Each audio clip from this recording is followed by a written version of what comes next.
2023. And I am going to call the meeting to order at 1 o'clock. I can confirm that all members of council are present. So obviously we have quorum. And we are joined by one member of council who is on Zoom, and the rest are in the room. Obviously nobody is absent. I also confirm that the CAO, the deputy clerk, and other members of the senior management team are present either here or I suspect hidden away online watching us. I do want to acknowledge that we are on lands traditionally occupied by Indigenous peoples. Indigenous peoples have cared for this territory for the benefit of future generations, and their stewardship throughout the ages is recognized. Okay, moving on to some of the administrative stuff.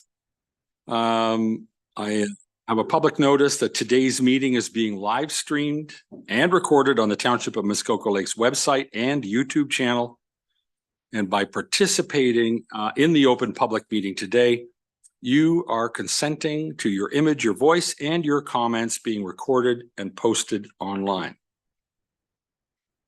In advance of this meeting, we did seek public input at our web address of TML public comment at muskokalakes.ca. And I will tell you that we did not receive any correspondence through that channel. I would also note that there was a supplementary agenda issued to add to the add to our agenda the following item pursuant to section 7.2.1 of our procedural bylaw 2019-079. And the item that was added was item 5A, Gloria, Gardner, and Jill Coates Ford, Muskoka Lakes Pickleball Re clarification of 2024 budget request submission. And then we subsequently got notice that Sue Cummings was to delegate in place of Jill Coates Ford. And you, both women are here. They're there. There we go. Thank you and welcome. Okay, and now at some considerable risk, I will ask if anyone has any pecuniary interest they wish to declare. Councillor Nishikawa. Thank you. I will be under planning agenda item 7D4 for Zip Estates, PLN 161123, employment reasons. Thank you. Anyone else before I unload all mine? No, seeing none, I'm going to quickly go through this. I've already spoken briefly with the clerk. Unfortunately, probably didn't give her enough notice. On today's agenda, I am going to recuse or declare a conflict and recuse myself from item 10D, the user fees in the community centers, because I am a past president of the Lions Club, and as such have an indirect pecuniary interest in that matter. I will step aside and ask the deputy mayor to chair while I'm absent. I'm also going to ask to pull from the consent agenda two items, action items number 1 and number 5 from the November 15, 2023 General and Finance Committee minutes. And for the life of me, I can't remember what my conflict there was. I believe it has, I don't know. It was proximity to, I think it was real estate under discussion that was proximal to my, an interest in real estate that I own. If I'm not mistaken, I can dig it up and look. That's good. Okay. So we're going to leave that as it is for now. Pull those out separately. They will be done on, rather than through consent agenda, separately in my absence and with the assistance of Deputy Mayor. Okay, a couple of explanations about what goes on here.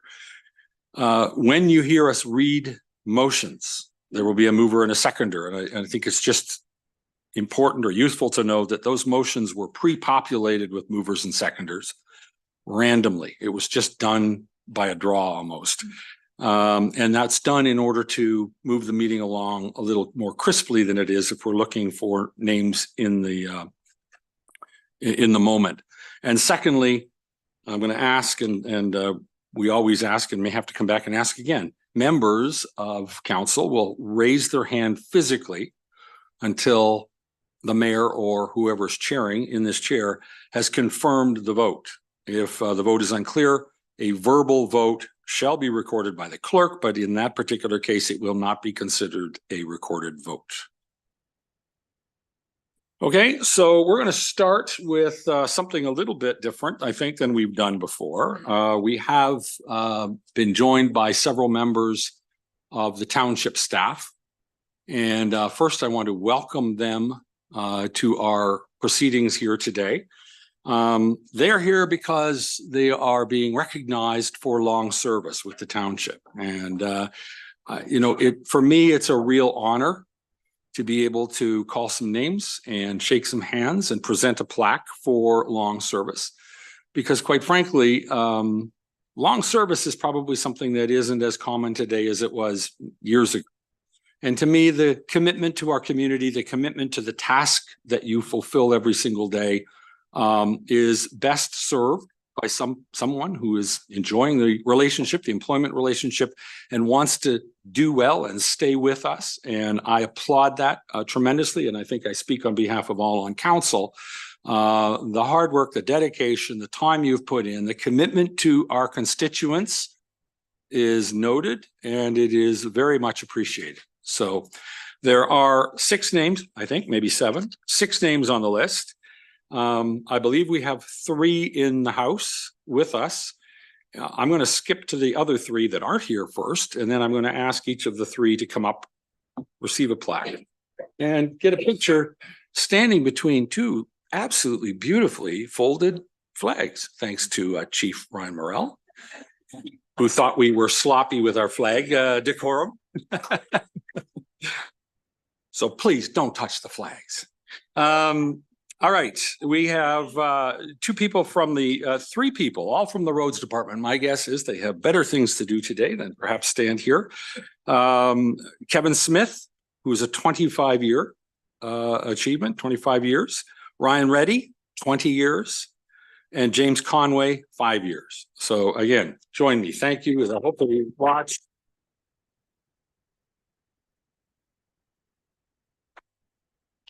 And we have 3 in the house, in the room. I want to make sure I get them in the right order here. We have Nancy Duran. Nancy, would you just come up, please? You've been 5 years serving in the library, and I can tell you as a library customer and the father of a young girl who benefited from your, sorry, probably have to use a mic, who benefited from your work Saturday mornings on the art school. It's so much appreciated. Thank you very much.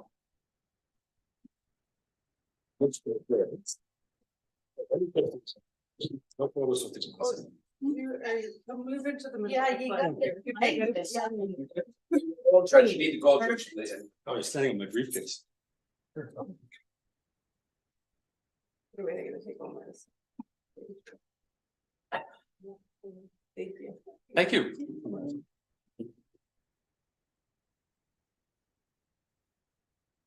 Next, I'm going to call on Kyle Martin. And Kyle in the arenas, 5 years.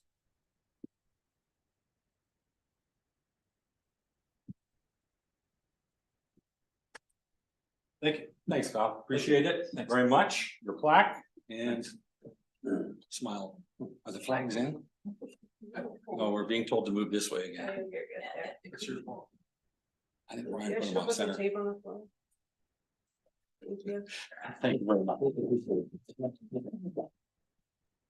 And last but not least, Steve Mead, 5 years in Fleet. Come on, join us, please.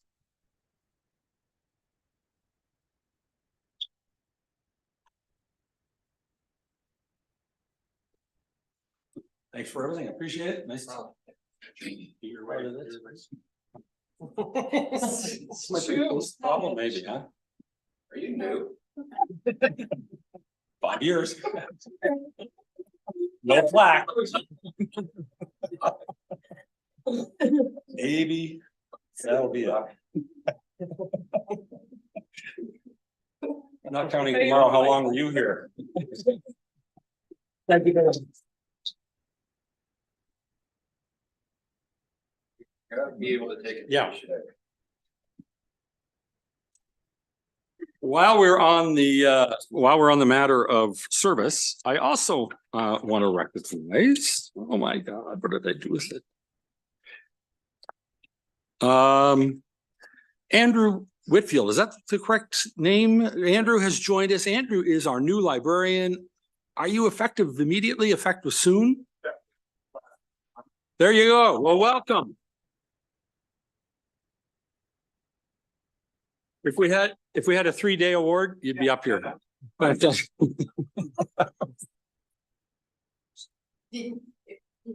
spoke my window. Please stand. oh, please stand, Andrew. Andrew, do you want to get a picture with the flags? Okay, okay.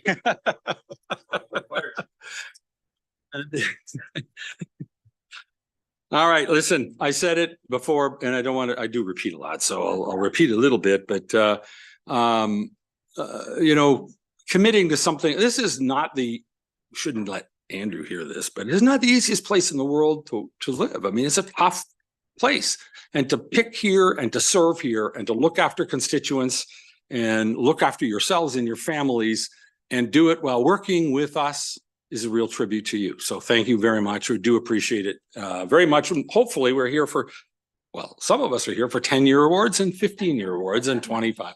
It's just great news. Thank you very much.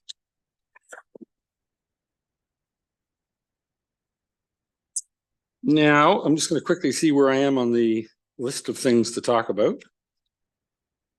I guess I'm ahead of myself. There we go. Where am I? Consent and then public comments? No. Sorry, I'm ahead of myself. Okay. Okay. We will be opening the floor. We have a couple of delegations that are going to be presented. And I certainly see Gloria and Jill's substitute, whose name I forget already.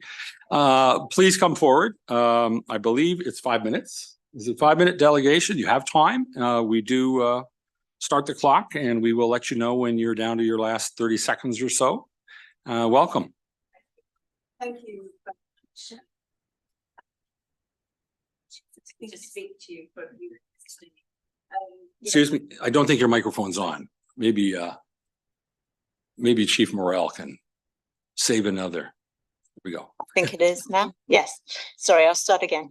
Thank you very much for the opportunity to speak with you for a few minutes this afternoon. My name's actually Susan Cummings, accompanied by my friend and partner in crime here, Gloria Gardner. We're both members of the volunteer executive committee of Muskoka Lakes Pickleball, and so we're here representing all of our colleagues today. Just by way of brief recap, you will recall that Muskoka Lakes Pickleball had requested $20,000 in the last meeting in November in order to substantially expand playing time in the two arenas in response to the absolutely exponential growing demand for playing time in the township. In context there, we had 560 individual players come through our doors in 2022. That increased to over 800 this year. And we've got no reason to believe that it's not going to continue to increase into next year. So pickleball is really alive and well in Muskoka Lakes Township. Based on the Finance Committee discussion on November 30th, we appreciate that this request was not supported. And in subsequent conversations and fact-checking, we've actually corrected some misunderstandings that we had when we made that original ask. Just to explain that statement, we believed at the time in making our 20K ask that 10,000 for 23 was a repeatable item, i.e. it wasn't a one-time. So first off the bat, we believed we were asking for an incremental 10, not a full new 20. Clearly, that's now been clarified. And we also thought that some of those funds were used for other reasons other than staffing, for example, painting of lines and that kind of thing. So we are back before you today. Clearly, we're not asking for 20,000, nor actually even 10,000, but we do respectfully request some funding support at the level of $5,000 from council to support us in our ongoing efforts to increase and maintain and increase participation in pickleball in the township. It's our understanding now that the township requires $10,000 to hire a seasonal employee from May to September to keep the arenas open for pickleball play. So we're proposing that we contribute $5,000 towards this cost, and we would do this by increasing the rate we pay to the township by 33%. Furthermore, we would commit to pay the township a lump sum in the unlikely event that our fee increase didn't generate the full $5,000. So just to clarify that, we guarantee that we will pay an incremental $5,000, even in the unlikely event that our fees and the fee increase did not cover that amount. If the township were able to support us in this request, this would allow us to at least maintain the same number of hours of play in 2024 as we provided in 23. And that's actually 28 hours per week, even though, as I've said, we've already got very high demand and our capacity is very much stretched on certain days. I think it's also important that we clarify for you that we have in fact generated over 17,000 of usage fee revenue for the township in 2023. And additionally, we paid $4,000 for equipment, nets, balls, and other supplies from our own funding in this past year. So our total contribution in 2023 is really $21,000, which we would suggest will rise to no less than $26,000 in 2024. We do try to keep a very small bank balance for any contingencies, and recently we were able to make a charitable donation to the food bank. Just a couple of quick personal observations. I've only been involved with with pickleball for 2 years, but I can see the huge benefit it brings to the community. So we thank you for your time today. We're prepared to answer any questions you may have, and we hope that you'll be able to bring a motion today to provide financial support at the level of $5,000. Thank you. Thank you very much for that. Does anybody have any questions while the delegates are here? I'm seeing none, so thank you very much. This matter is on the agenda when we get to budget, which I think is going to be a little bit down the road in terms of the agenda, but we will take it up and we'll take your comments into consideration at that time. Thank you very much. Thank you. Just before we move to the next delegate, I realize that I am remiss in not recognizing the presence of Kathy Duck, who has joined us today. Kathy is, I think, technically not an employee of the township. I think you actually have a separate board and you work independently, but you're have a very close relationship. And I think you actually share best practices and work with our senior leadership team, rely on human resources and other treasury functions. And after a career of, 99. So now you're going to make me do the damn math. After a career of 24 years, has decided it's time to retire. And we had a celebration of Kathy's time with us on Sunday. It was extraordinarily well attended. So well attended that I was glad Chief Morrell took a pass on it because there were a lot of people in that library. I was hiding people down in between, baseball and boats, and you find your place in the Dewey Decimal and get in there. But Kathy, I've known you for a long time. I'm really pleased that you're part of our community, that you're going to be, well, you are a neighbor, but even a closer neighbor. Kathy gives back in so many different ways, not the least of which is time with the Lions Club. And I get to share time and work with her on that, and we'll continue to do so. But I think, again, on behalf of all on council, thank you for your service. Thank you for your time and your focus on on the good people of this township, and all the best for a healthy and long retirement. Thanks.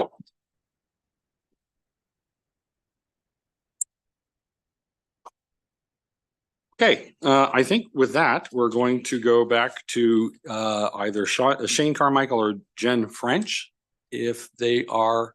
Oh, there's. Oh, she? Okay. So, Mr. Carmichael, if you want to come forward and talk to us about the Light Up the Night and the community center issue, you too will have 5 minutes. And I don't think I need 5 minutes. Okay, perfect. They always say that. Yeah, they. I'll try and honor that. Welcome. Thank you for hearing me today. This was a suggested solution for a financial issue with fees being charged for the community center that we thought wasn't going to be charged at the beginning of it. And as it went through staffing process, I guess they decided that they wanted it. So I'm not here for $20,000. I'm here for 200 to be waived. And that's my simple ask for the Light Up Night. I think the people who were there. So sorry, is that better? So the simple ask is to have that fee waived for the $200. I think many people saw the kind of event that it was, and it was very much a community event. And I don't know what happened at staff level, but this was the solution to come to council and request that they cover that fee. And I thought this was a great opportunity for myself to come and say hi to everybody. I'm the cottage butcher manager, and my background is community events. And I think, as you can see in Bala, we support all of them. Our staff is all required to participate in one community event at least every year. And I've got a few coming up as well too. So that's my ask. I won't take any more of your time. If you have any questions about it. If you could just give us an address, I think we would use that on, we don't need an address? Oh, we got your address. Yeah. Just for those who weren't present. If you want to add a 0 to make it 20, that's okay. How did the, or that would be 2. But how did the event fare? I was there, but from your perspective, were you pleased? yeah, it was a great start. I think, I mean, people rallied around. It was a very simple, it wasn't a huge committee. It was a bunch of people stepping up to the plate and taking on a task. And I think that was a wonder way of getting that kind of event down. What I will say is that tree is certainly standing out, and people love and they drive by it to see it. I know that I volunteered for the first time at the trek. I was the lamplighter. You'll need a light for the journey. Shalom was my one line for 750 people, which was a great event. But the challenge was, as you know, for that event, people try and keep all the lights off, and kids and families ran up and turned on the Christmas tree at least 5 times. I gave up turning it off. So I think it's now a staple of that event. And so it's wonderful. It's there until the new year, and it was a great start, and we plan on doing it next year. Perfect. Thank you. Well, thank you for the effort you put into it. Thanks for getting the crowds out. It turned out, I thought, from my perspective, it was terrific. And I think, again, that's going to be a little later on in the agenda. We're going to have a discussion, and we'll take your comments to mind. Appreciate the time. Thank you. And stop by the Cottage Butcher tomorrow. We're having a little Christmas event from 5 to 8 if you want to pop by. Cheers. Thank you very much. And happy holidays. So obviously Ms. French is not joining us, and we've heard that one. Hi, I am here on audio. Oh, there you go. Did you want to add anything? I don't think so. I think just, yeah, we are really hoping that we can get that money back so we can put it back into the event for next year. I felt that it was very successful to get the whole community out. I want to say there was about 250 to 300 people there, and that's a good amount of people to have out of their homes and join the community for some fun. So yeah, I'm hoping we can get that money so we can reuse it and make it a little bit bigger and a little bit better next year. Excellent. Thank you very much. We did have one other request for delegation from Frank Jaglowitz. But I think all on council received communication from him late last night that he had withdrawn his request. He was satisfied with whatever answer he was able to discern yesterday in conversation with staff. And so we will not be hearing from Mr. Jaglowitz today.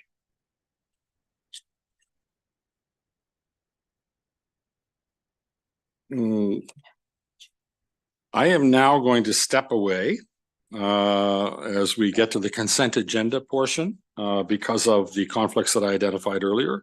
And I'm going to ask Deputy Mayor Mazan if you would please take my place. Thank you. No one will ever take your place, your worship. Something's happened.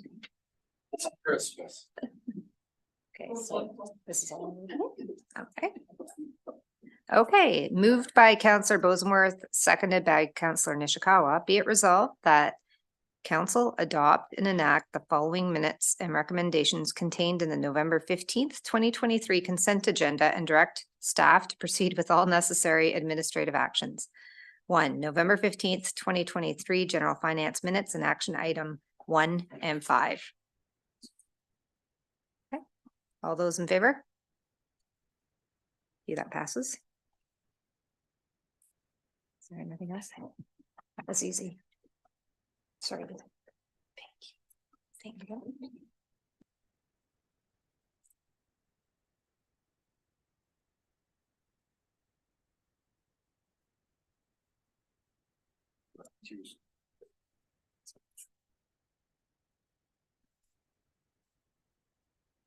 Thank you. Thank you very much.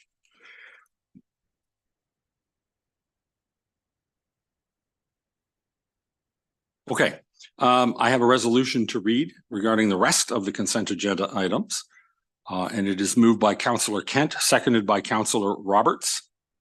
Be it resolved that the mayor and council adopt and enact the following minutes and recommendations contained in the November 15, 2023 consent agenda and direct staff to proceed with all necessary administrative actions.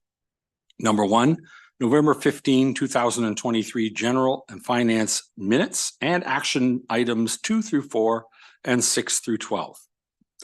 November 15, 2023 council minutes, November 14, 2023 planning committee minutes and action items 1 through 15. And finally, November 30, 2023 special general and finance minutes and action items 2 through 4. Anybody have any, Councillor Zavitz, you have a question or comment? Thank you. It's for you. I would question number 4 in terms of the pickleball. People just came forward and asked for contributory $5,000. That must affect the budget that we're about to vote on in terms of the implication of the 5,000. So if staff could speak to that. Otherwise, you know, it's a good point. Do you want me to just to? Well, I may be wrong, but I believe actually when we get to that issue on the budget, there is an adjustment that will not impact the budget that will solve the problem. Director Donaldson, am I overstating things? Oh, there we go. Oh, sorry. You're right. You're correct, Your Worship. I think I've identified a mechanism by which we can come up with the $5,000 without having an impact on the overall budget, subject council's approval. CEO Hammond. So for clarification, all you're doing is accepting committee's recommendation. Council still has the ability to deliberate that when the matter comes up. I believe that's correct, Madam Clerk. Okay, so I read it. We've heard one question. Anybody with other questions or comments? Then I'll call the vote. All in favor? Anyone opposed? I don't see any. No, it's all that one carries. Thank you very much.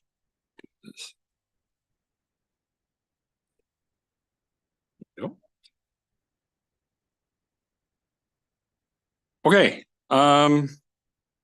Next issue. I want to make sure I'm on the right one. Yep.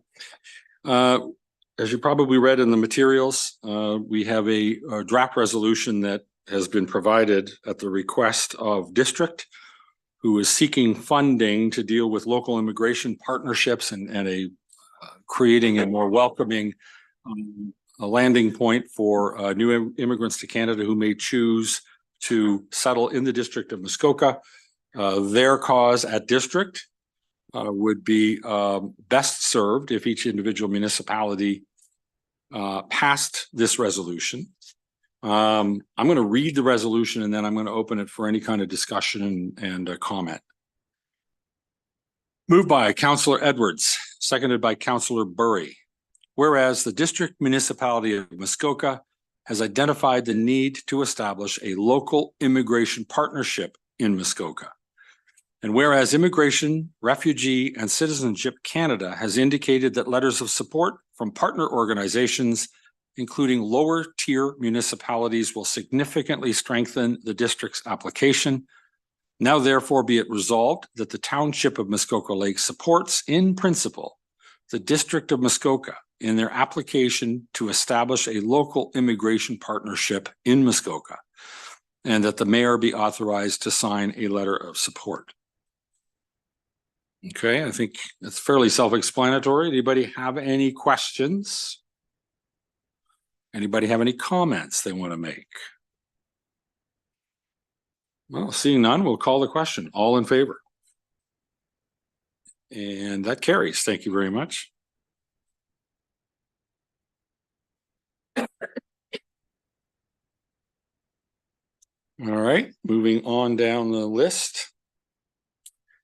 We have a resolution regarding the Torrance Community Club regarding some funds that are being held in trust for their benefit. I'll read the resolution, moved by Councillor Nishikawa, seconded by Councillor McIntyre. Whereas the township hold funds in trust on behalf of the Torrance Community Club, and whereas a request has been received to place the funds in trust with the Torrance Community Club, now therefore be it resolved that the funds in the amount of $965.85 be transferred from the township to the Torrance Community Club with terms to be determined by and to the satisfaction of the Director of Financial Services / Treasurer. Anybody with any questions? Councillor Zavitz. Thank you, through you. Is this a one-time only Torrance, or is this going to affect all of the community centers? Because we allocate funds throughout the township, so I'm just wondering, is it $985 for a specific purpose in Torrance, or should we be looking at this in a more fulsome manner? Thank you. I think I'm going to toss that to Director Donaldson, if I could, please. Excuse me? It's a staff question. Thank you. Thank you, Your Worship. So I had a request from Councillor Nishikawa. This was money that was fundraised some time ago and was being held in the municipal accounts. And the request was to return it to the community. So this is really just specifically related to Torrance. Thank you. Before you go away, just to follow up on Councillor Zavitz's question, is there similar trust arrangements with other community centers? I mean, is this likely to start a wave? I don't know that it matters, but I'm curious to know. So through you, so there are other accounts that are held for other community centers. So there was one for Milford Bay, and we released those funds earlier in the year. This was another request, and it's certainly something that I will be looking at going forward, because in conversations I've had with members of council individually related to our budget discussions in 2022, it was something that I raised, that I thought that funds raised by the community for the community certainly should be held by the community in terms of being able to have access to those dollars when they need them. That's fair. Thank you very much. Councillor Nishikawa. Sorry, I think a history should be discussed. So up until a certain point, I've been on the hall board for 30 years. So at a certain point in 2000s, council determined that hall board should not be allowed to hold funds. So we had to turn over our funds to the municipality to be spent by the hall board at that time. But then you had to go through the process of asking staff for those funds at a whatever interval. Way too much paperwork and all of that kind of stuff, quite frankly. But I did want to explain specifically about these funds, because we do have another account, or we have an account at our hall board. And these funds specifically were put in place when we had 3 other senior hall board members that are no longer, well, I think one of them is left alive, other than myself. And it's interesting because we actually did divvy up some other monies from that whole group. And again, it was fundraising for all those years. Did end up going to quite a bit went to hospice. And these funds were specifically asked to support our youth program in Torrance. And so that's where these funds will be going towards. And all of the, you know, the kids get fed, they're eating way too much food, they need the money. Like, it's all that stuff. But the funds came from, quite frankly, all of the years and years and years of fundraising that we did to build the hall, and then further, every spade dinner you can think of. But it is specifically, this amount was directed from those other senior members that are not longer, so we wanted to honor them. Okay, thank you very much. Anyone with any other questions or comments? None? I'm going to call the question. I have read this, right? Yeah. All in favor? Thank you very much. That carries.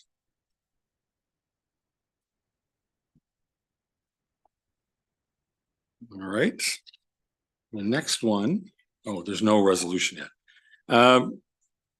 Go back to the Light Up the Night Community Center fee reimbursement request that was just made of us from Bala. And I'm going to ask for some input from staff on that. It's a $200 request. Does anybody have any questions on the issue that was raised?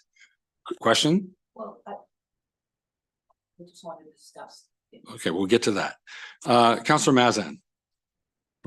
Thank you. And through you, this was the first time I've heard of this. I had seen the event. I knew it was happening. I'm unclear as to how the community center was used and what the fee was for, etc. So a little bit of background or context would be helpful. Thank you. Mr. Moore, would you like to help us with this? Sure. Thank you, Your Worship. So through the community event, the community center itself was held for a vendor market, and under our current policy, that was the reasoning why the charge was applied to the group. Now, in saying that, I know we're revisiting the facility user fee policy as we speak, and moving forward, an event such as this with local type vendors, etc., would be subject to the fees being waived. But as the policy speaks now, and that's why staff enacted the fee for it. Councillor Mazan, follow up. Thank you. Just again, for some clarity, this is why I wanted to understand. So the vendors market, my recollection when we were having the conversation was there's two different, I'm going to say, categories of vendor markets. Would this fall under the category of smaller items that those fees would have been waived? Is that correct? Is that what you just said?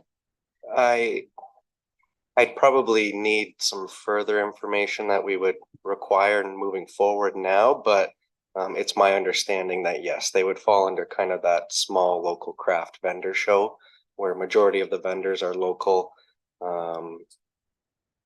etc. So thank you.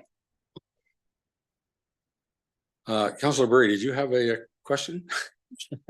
Sorry, I just heard you. Yeah, I got a question. Aren't we spending this amount of time? I'll tell you why well, from my perspective, the integrity of our budget depends on us sticking pretty closely to the terms and conditions of the underlying, fee schedule. And if under today's schedule, we are revisiting it later this afternoon or tomorrow, this afternoon. If under our fee schedule, this would have been charged. It seems like we're walking away from a budget we haven't even passed yet. I hate to be that tough about it. Was it for charity, or does that matter? Did the proceeds of the vendor market go to charity?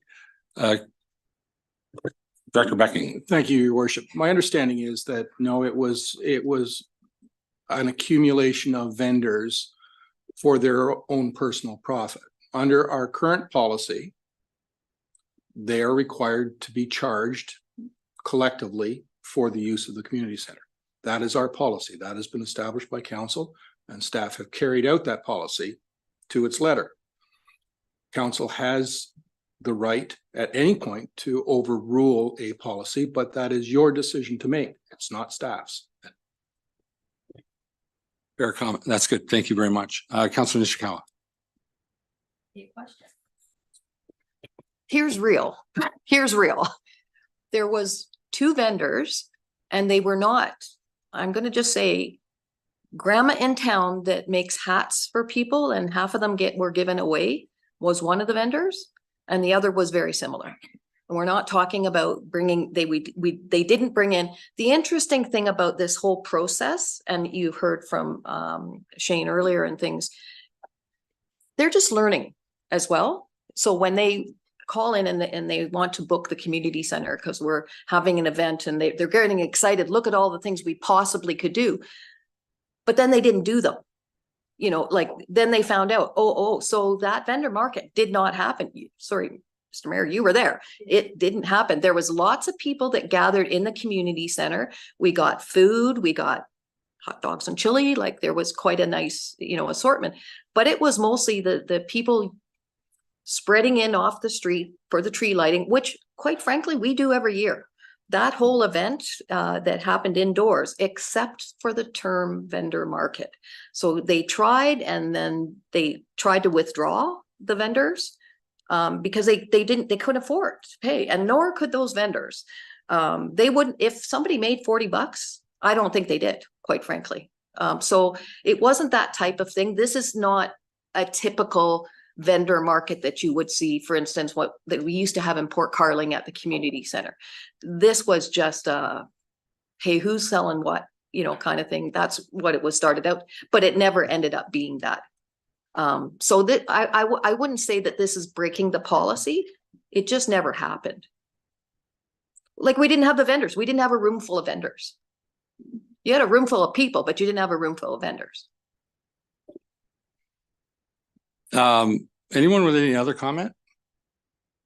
Councillor Zavitz. Thank you. Through you, I wasn't there, but in terms of what I'm hearing, I guess I would, it's a quasi community event.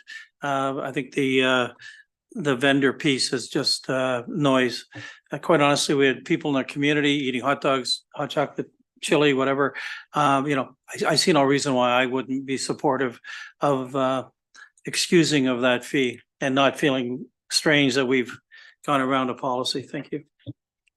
Thank you. And if no one else has anything, I will. I was there. It was very small. It was much more used by kids getting warm and eating hot dogs than it was there were two vendors. I will accept that they were learning and probably wouldn't have made the commitment they made had they known. I just think this is an example where if we are going to pass a budget, which I hope we are shortly, which is aggressive, which is hinged on sources of revenue and expense control that are critical to mission, we can't be light about dismissing things like this. But we've given it more time than it's worth, as Councillor Burry suggested. So I'll call the question.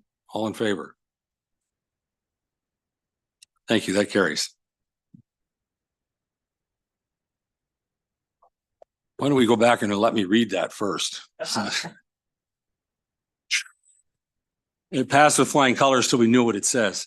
Moved by Councillor Zavitz, seconded by Councillor Nishikawa. Whereas Council received a request from the Jen French and Shane Carmichael to waive fees for the Bala Light Up the Night event.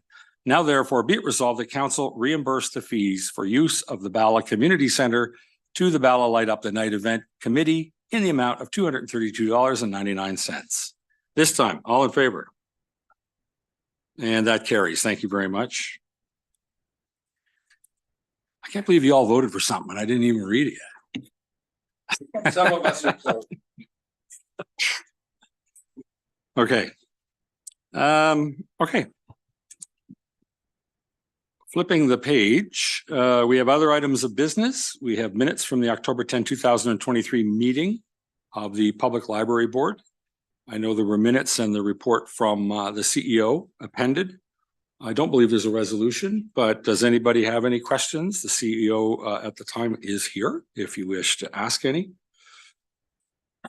I'm seeing none and no feedback. We'll move on to the next one, which is under item 10A. A report from the Director of Financial Services / Treasurer. And this is re-report FIN 2023-028. It is the 2024 draft operating and capital budget and forecast.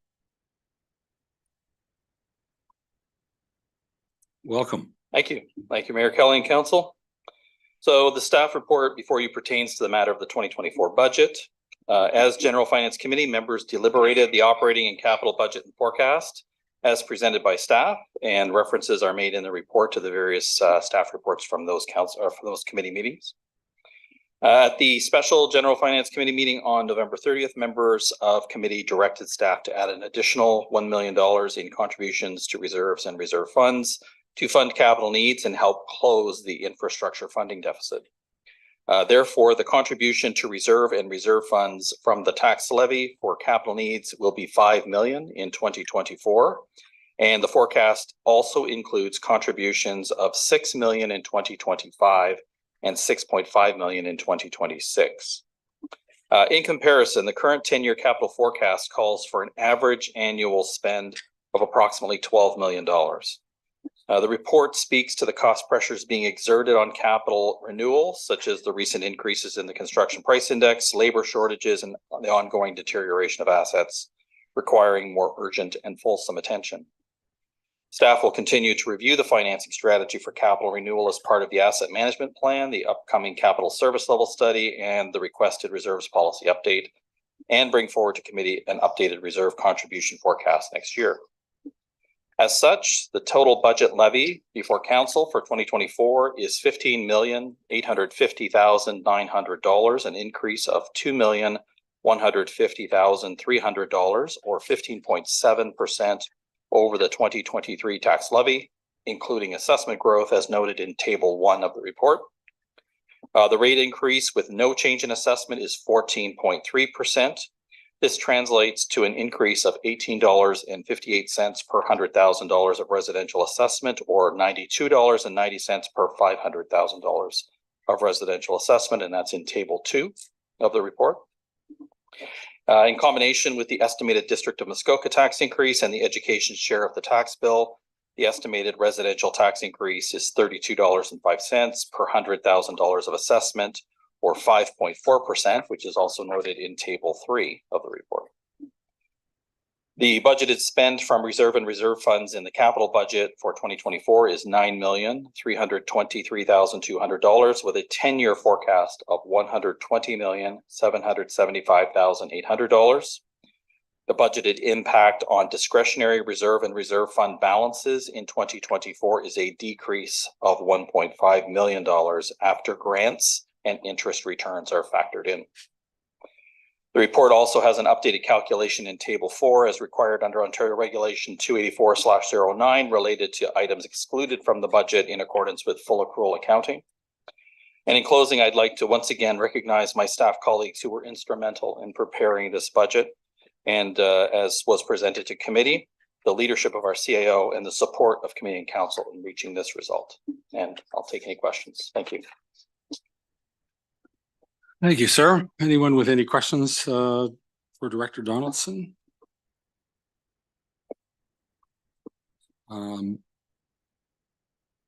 Councillor Kent. I guess, is this now where we're just gonna, could somebody clarify for me, since I did not understand what they were talking about exactly, although they were very clear, the pickleball addition to this, the potential addition of pickleball to this budget? I'm going to call on Director Becking, please. Thank you very much, Your Worship. To fully understand how we've arrived at where we've arrived at, one has to go back to in fact 2022. At 2022, pickleball had allocated 15 hours per week in one of the arenas. In 2023, council granted $10,000 for two purposes. First of all, refurbishment of existing courts with additional lines and painting and whatnot, refreshing of the lines. And secondly, additional monies for staff time that would allow up to 28 hours per week in the arenas. It was split 3 days in Bala and 2 days in Port Caroline. That money was one-time only money. It didn't exist, and it wasn't carried forward into 2024 budget. So that's where we are today. In order to restore the hours that were in place in 2023, we need to find $10,000. Pickleball has agreed to up their per session cost per person from $3 to $4. That will generate approximately $5,000 based on maintaining the participation rate that was experienced in 2023. In the Parks and Recreation budget, we have allocated time for seasonal employees. Those employees do a myriad of tasks, whether it's cutting grass or brushing out trails or maintaining washrooms or what have you. They're budgeted on the basis of the number of people who are hired, the number of hours per week, and the number of weeks in the during the summer or normal weather months, which is I believe currently set at 28. What I would suggest we could do is take the equivalent of $5,000 out of that pool for seasonal staff and reallocate it to the arena, which is still within the same general program area. So essentially what you're doing is you're making a pickleball a priority. It does mean that there will be the equivalent of a $5,000 reduction in the amount of service that is given to general parks and recreation and trails and so forth. But, you know, life is about making choices. But that is, I think, the most appropriate way to come up with the township's portion of the $10,000. I think we're being consistent with, and there's integrity in making that decision. And it will at least put pickleball back to the point that it was in 2023. At no significant change to the budget as it has presently been put before you. Thank you for that. Can I just follow up, Mayor? Sure, Peter? go ahead. Thank you. Sorry. I guess the mismatch for me was that I didn't understand that. I knew that there was 10K for lines and stuff like that. I didn't know the additional 10K for operating hours was out of the budget. So in effect, even though they've raised their user fees, we're throwing in $5,000. They're just about where they were last year, and we have not tackled any of their need for more hours, which I think is a very reasonable request. I was certainly comfortable with giving them something, but at the rate we're going, we're not really giving them anything. They're just back to where they were last year, if I've now understood what you've done, Mr. Becking.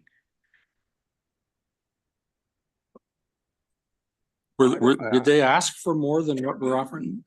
From what I heard from the deputants, Your Worship, we are giving them what they are asking for. Okay, fine, great. Okay, so it's a big change from the prior discussion. It is, I think. Okay. That's fair to say. Councillor Bosenworth. We are giving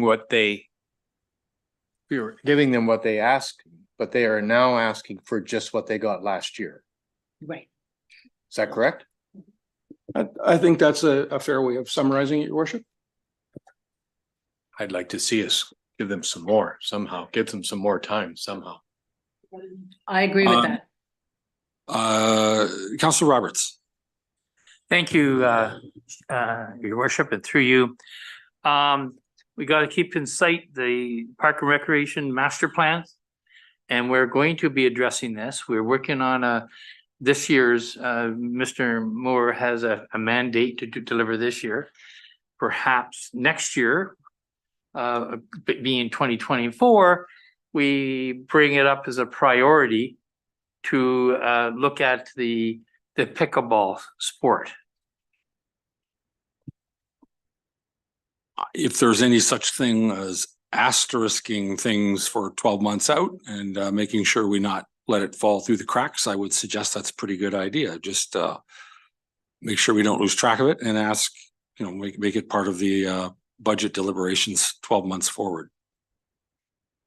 Councillor Nishikawa. Thank you. I will say though, I don't want to see our parks neglected.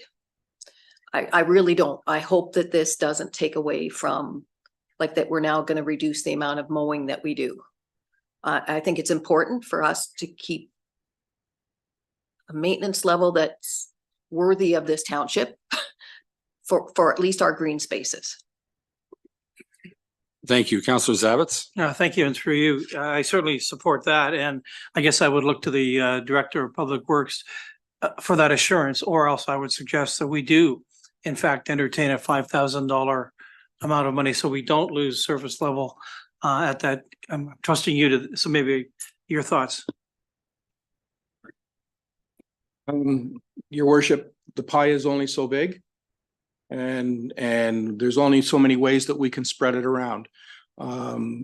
If council feels that pickleball is the priority, then the appropriate amount of funds will be reallocated from the parks budget to the support of the pickleball in the arenas. There's only so many ways I can do a loaves and fishes routine. Thank you for that. Councillor Zavitz, you want to follow up? Please do.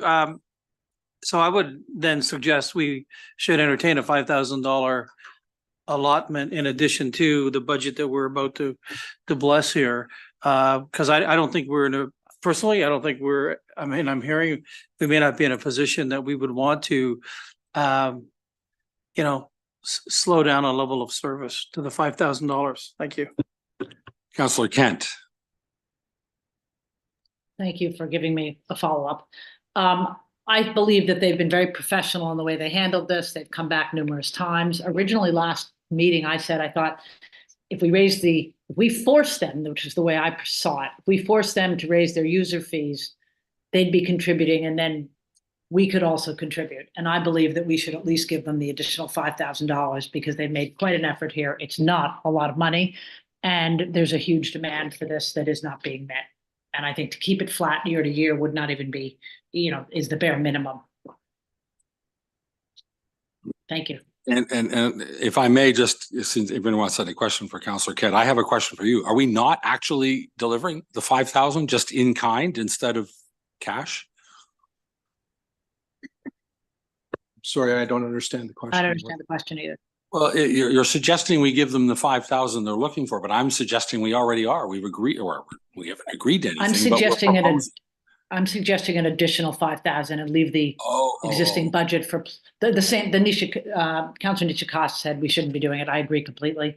We got parks and lands that are needed. That money is for. I think that we should give them an additional $5,000 in addition to what's in the budget.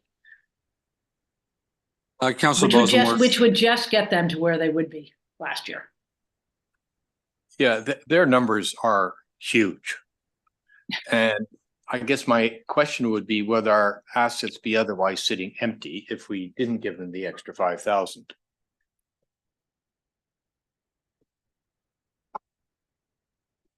Well, they wouldn't be used for that period of time, but we wouldn't be incurring costs for staff time to supervise them in the first place. So it's off both sides of the equation. Follow up, Councillor Bosenworth. So we've got some assets that are not being utilized because we don't want to spend $5,000 to support. It sounded like another 200 to 300 more people. It sounds like a fairly good return to me. I support an extra 5,000 in the budget so that we can keep the parks and recs with their standard and give the pickleball people more time in our assets that have space for them to be used. Thank you. And through you, and I hear what everybody's saying. I just want confirmation from Director Becking. If we were to give your department $5,000 more, does that allow us then to deliver against the 28 hours of pickleball? in addition to being able to maintain the service in the parks. Yes. So I think that that helps us in this discussion as to whatever the next step is. So the path forward would be, could we add $5,000 into our current operating budget for public works and parks and trails in order to satisfy this request?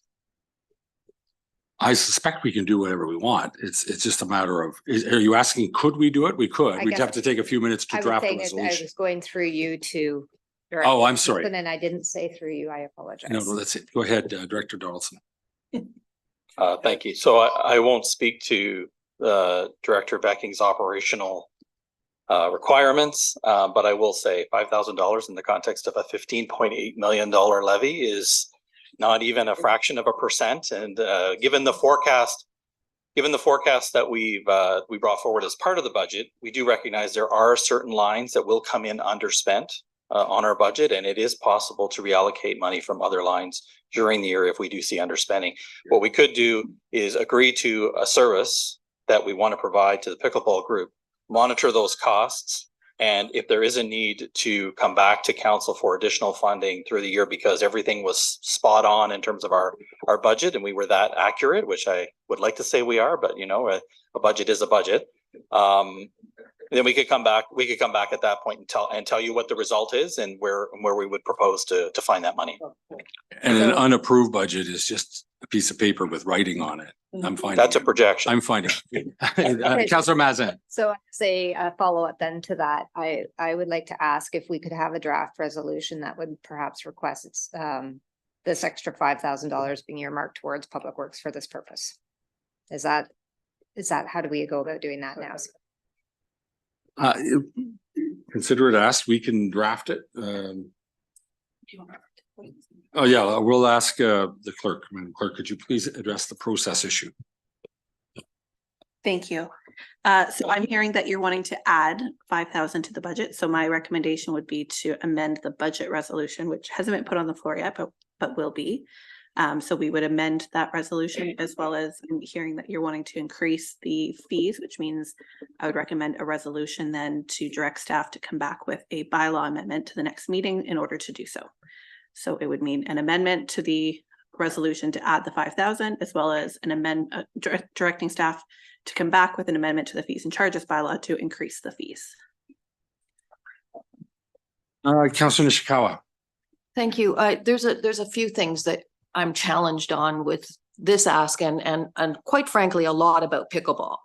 And over the years, I've received numerous calls, and a good chunk of those calls are not taxpayers in Muskoka Lakes, complaining that we need more sites open, like all complain. And then you find out that they don't live here. They don't even own property here. You know, they've traveled from Gravenhurst, they've done, you know, whatever. And it's just, and then one fellow he says, well, you're on the list of who I'm supposed to call to complain. Right. So they get these lists handed out and things. But I want to understand, who are our taxpayers that we're supplementing this for? I would say during the hockey organization for years that I was part of that organization, well, first of all, you couldn't be, you had to own property in Township, Muskoka Lakes, like you had to be a tenant or whatever. And I'm not even sure, have we changed the fees for hockey? Have we changed the fees for public skating? I want to see the whole picture, that we're not just offering to one group. I want to see, because there is more than that. But I also will say we are investing money in other parts of in the budget. We are investing into pickleball in outside courts.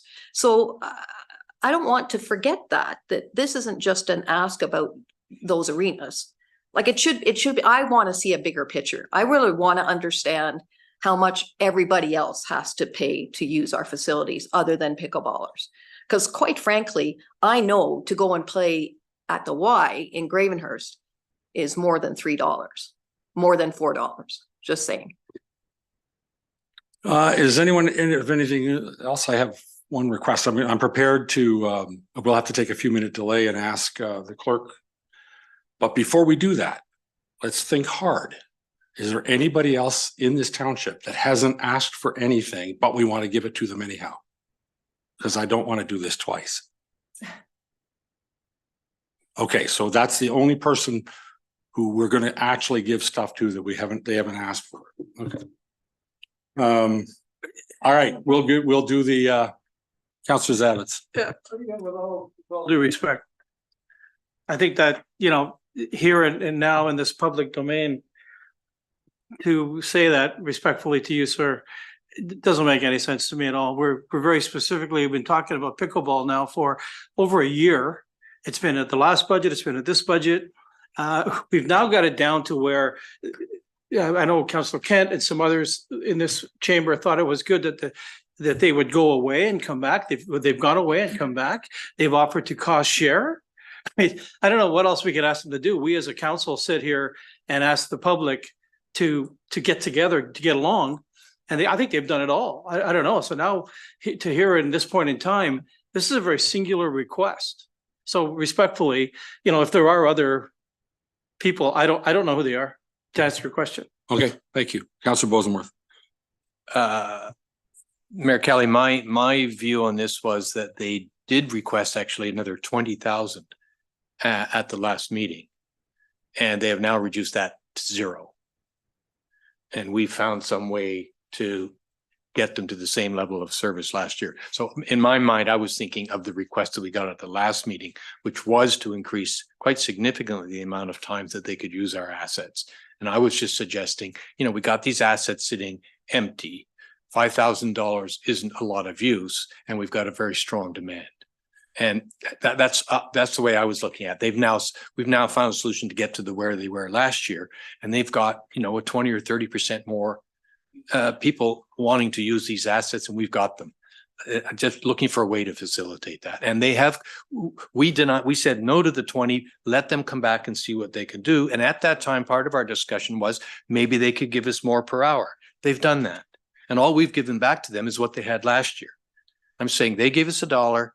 Why don't we try to give them a little more? Because it sounds like many people wanting to use our facilities. Okay, thank you. Councillor Edwards. Thank you. Just looking at the 1858 for 100,000. If we added 1 cent, what would that give us? And there was an extra cent on the thing. I'm sorry, I'm sorry, I'm not sure. We add 1 cent to, add 1 cent to the 1858 per 100,000, and I'm sure we could cover that and what they had asked for. Thank you.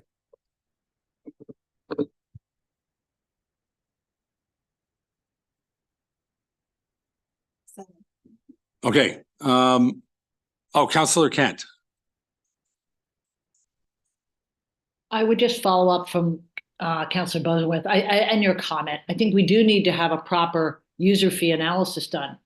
But given that that's not done across the board, and I'm not sure $4 is anywhere near the right number. It's probably more like $8 or $7 or whatever it is. But for the time being, it's a start. I think we have to wait until staff have time to come back and say, here's the user fee picture across the board, and figure out if we're properly, costing our services.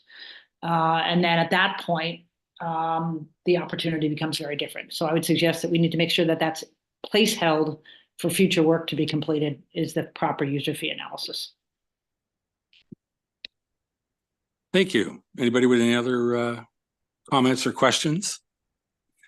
All right, seeing none, I think my sense is that we don't need to do a straw poll. We'll ask the clerk to go ahead and draft the resolution, take 5 minutes, come back at quarter after, and we'll have a different resolution. So your worship, just before we take a break. So the request of council is to add $5,000 to the net levy. Is that correct? Okay. Yes. Thank you.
Could you hear me, Councillor Kent?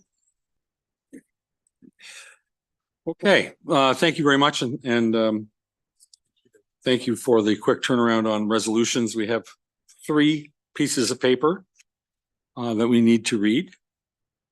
The first one is moved by Councillor Edwards, seconded by Councillor Kent. Be it resolved that staff be directed to prepare a fees and charges bylaw amendment in order to increase the pickleball per person per session rate from $3 to $4. Anybody have any questions? I have one quick question. I thought it was $4 moving to $5. No, your worship, they currently pay, or in 2023, they paid us $3 per head per session. Got it, fine. Okay, anybody with any, other than me with any questions? None? All right, all in favor? Thank you, that carries.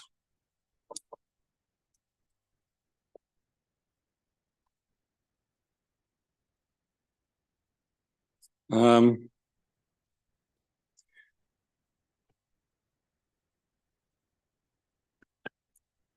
next one is the resolution as it was presented with the agenda relating to the budget before we had this discussion. Moved by Councillor Edwards, seconded by Councillor Kent.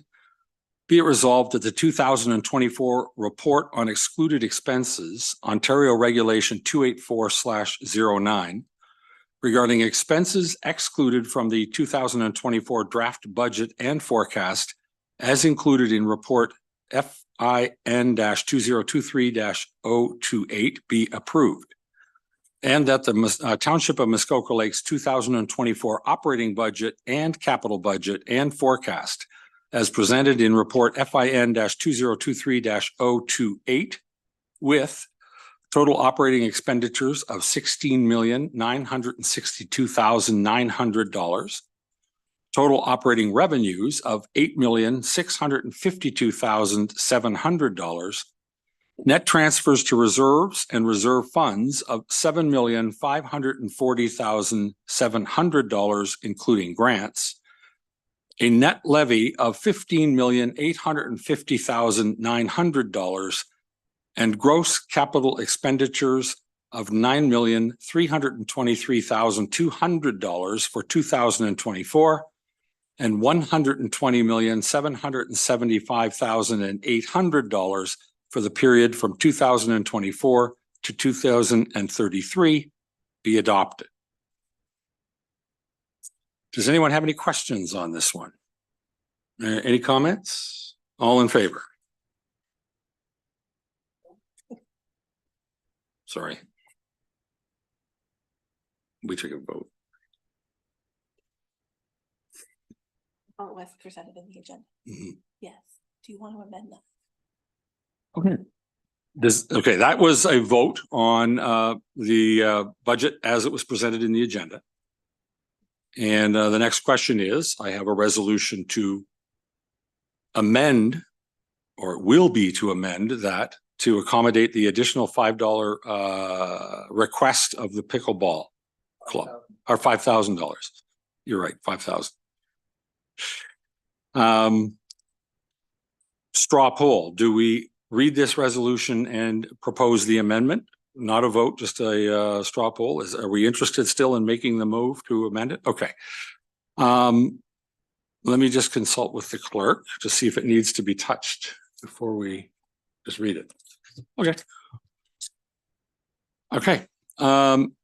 This resolution moved by Councillor Bosenworth, seconded by Councillor Kent. Be it resolved that the second paragraph be struck out and replaced with the following in order to address the additional $5,000 request of the Muskoka Lakes Pickleball, and that the Township of Muskoka Lakes 2024 operating budget and capital budget and forecast as presented in report FIN-2023-028 with total operating expenditures of $16,971,500, total operating revenues of $8,656,300, net transfers to reserves and reserve funds of $7,540,700, including grants, a net levy of $15,855,900, and gross capital expenditures of $9,323,200 for 2024 and $120,775,800 for the period from 2024 to 2033 be adopted. Anybody have any questions? Anybody with any comments? All in favor? Anyone opposed? Okay, that carries. Thank you very much. Okay. The next question, and it's a resolution or? All right, part of the process.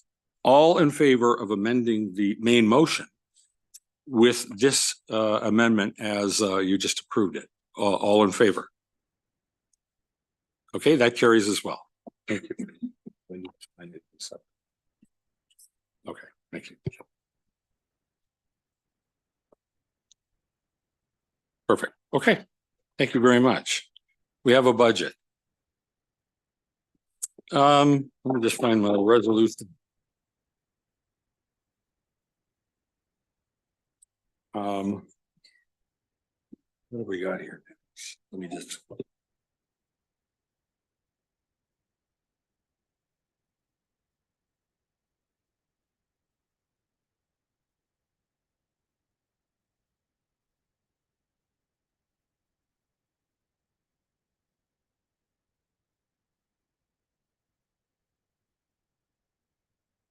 Okay, next up, thank you very much. Item 10B on the agenda, a report from the chief building official relating to the sewage system maintenance inspection program. Welcome.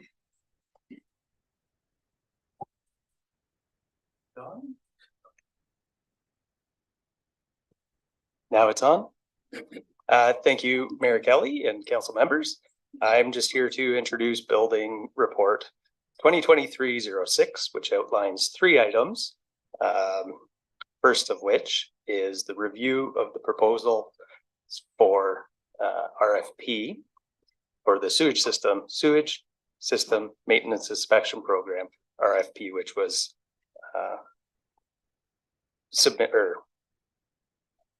can't think of the word I'm looking for, apologies.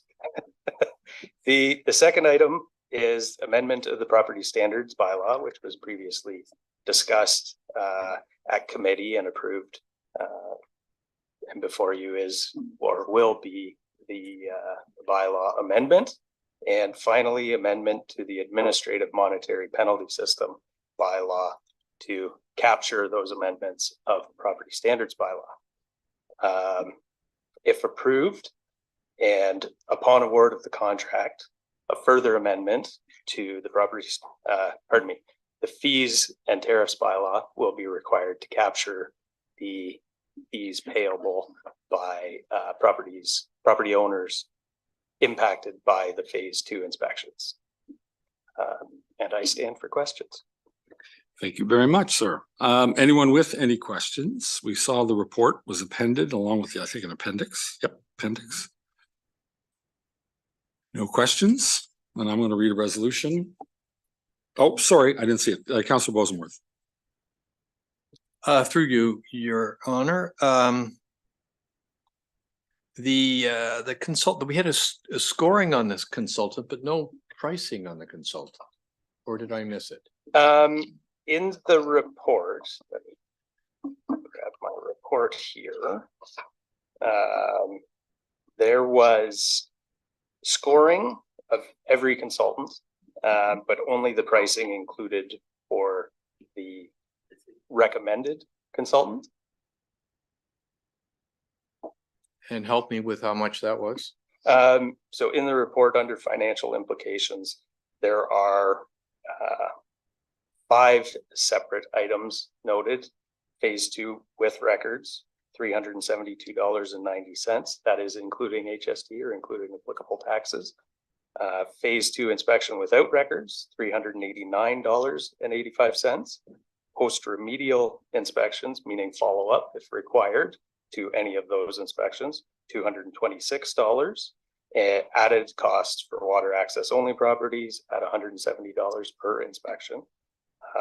And no access where a property owner is not prepared for a scheduled inspection is $225. It should be noted that those are for the 2024 season. Forgive me, it may have been late at night when I read this report. But we've hired a consultant to help us do the inspections. Is that correct? We've not yet.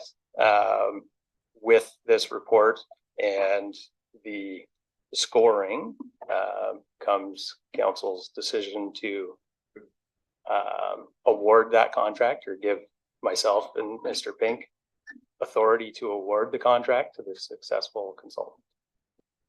That consultant is a phase 2 inspection provider who will be completing these inspections on behalf of the township. And does he get these price or do we pay him? I'm just trying to follow the dollars on this. Okay, so that consultant will invoice the municipality.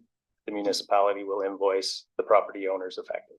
And these are the prices that will flow through us. Correct. Thank you. There is, my understanding, some question of what portion of taxes will be applicable and will be passed on to the end user or the property owner. And I'm waiting on some clarification of that from Mr. Donaldson.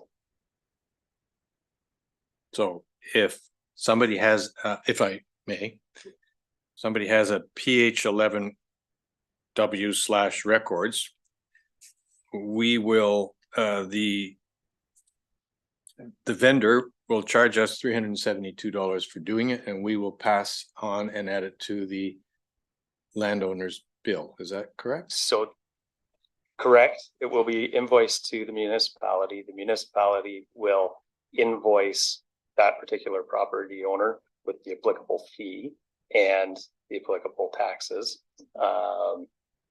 And if not paid in a timely manner in accordance with our policies, then it could be added to the property taxes. Okay. Thank you. I now understand the financial parts of the program. Thank you. Councillor Kent. 2 questions. I thought where you're going with that, Councillor Bosworth, was, were there other vendors who bid for this? Obviously there were, because there was the scoring for 5 or 6 other people. And was there a substantial difference in cost between what this vendor was offering and other vendors? Number 1. And the second question I had relates to water access properties. I'm very familiar with this. Normally the service provider gives the homeowner an option to pick them up at the marina.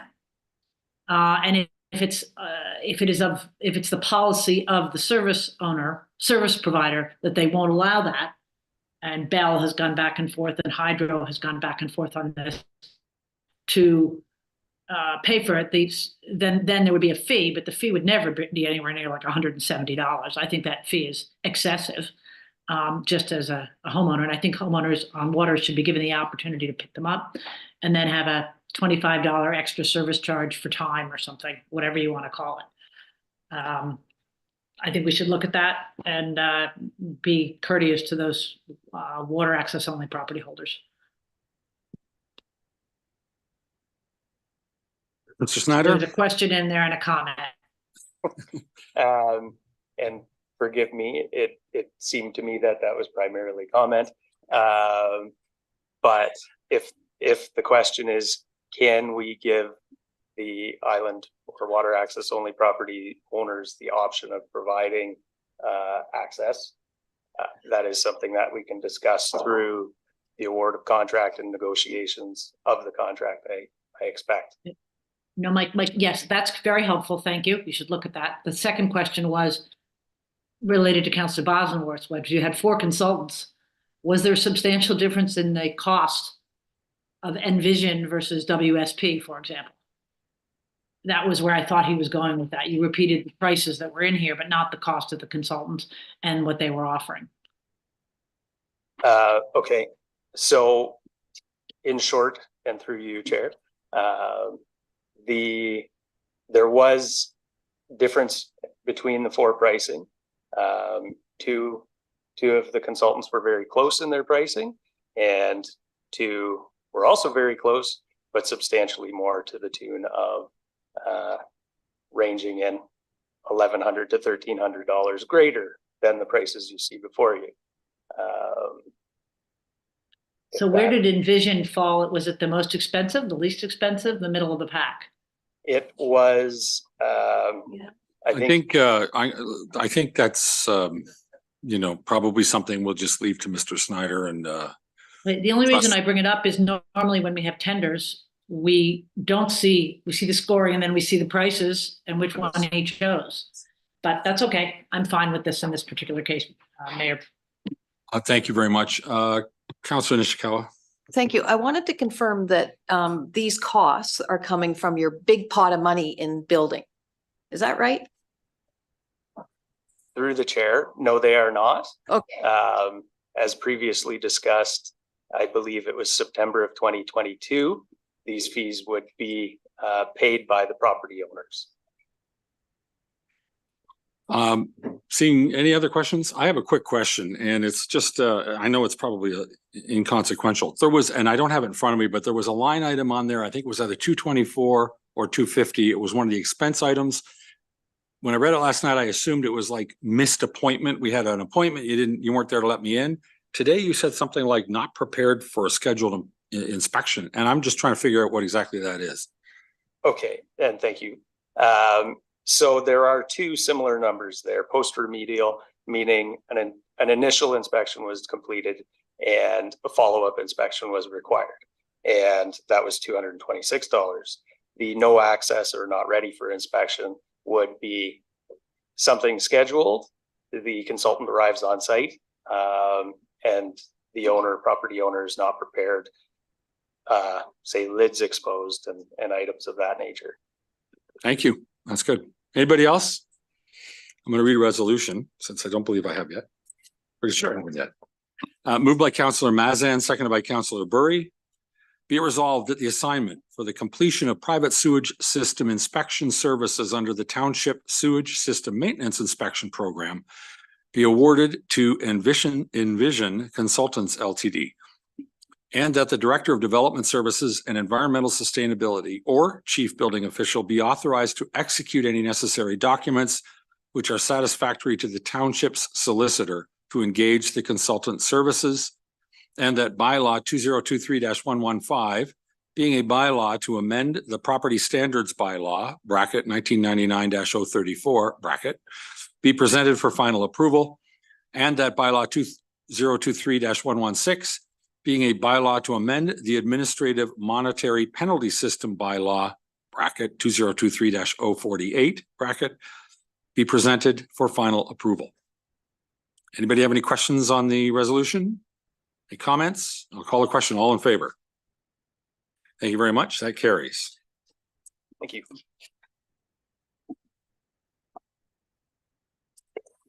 Thank you. All right, next up is Chief Morrell, I believe. Yep, you're on, sir. Through you, excuse me, through you to council. The report that sits before you is following corporate policy CFS 17 external grants. This report provides information for council regarding a gift coming from Firehouse Subs Public Fire Safety Council, Foundation of Canada. And further, this report requests permission to receive this gift and use and enter into an agreement concerning the grant award signed by the mayor for an agreement so that we can get our pictures taken with the gift.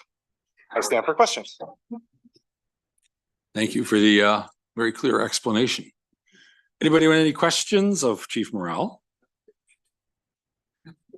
And seeing that, thank you very much. I'll read a resolution moved by Councillor McIntyre, seconded by Councillor Roberts. Whereas the Township of Muskoka Lakes was approved for a monetary grant in the amount of $27,685 from Firehouse Subs Public Safety Foundation of Canada for the purposes of purchasing a, quote, gift. Now therefore be it resolved that council accept the grant to be used for the Bullseye Digital Fire Extinguisher Training System as described in Appendix 1 and 2. And that the memorandum of understanding between the Township of Muskoka Lakes and the Firehouse Subs Public Safety Foundation of Canada, attached as Appendix 3 to Report ES 2023-020 be endorsed, and that the mayor and clerk be authorized to execute the necessary documents to proceed with the agreement. Anybody got any questions? All in favor? Thank you very much. That carries.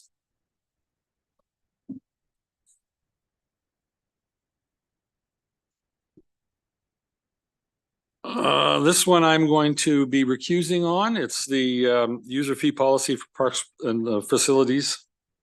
And I will ask Deputy Mayor Mazan to take the chair, please.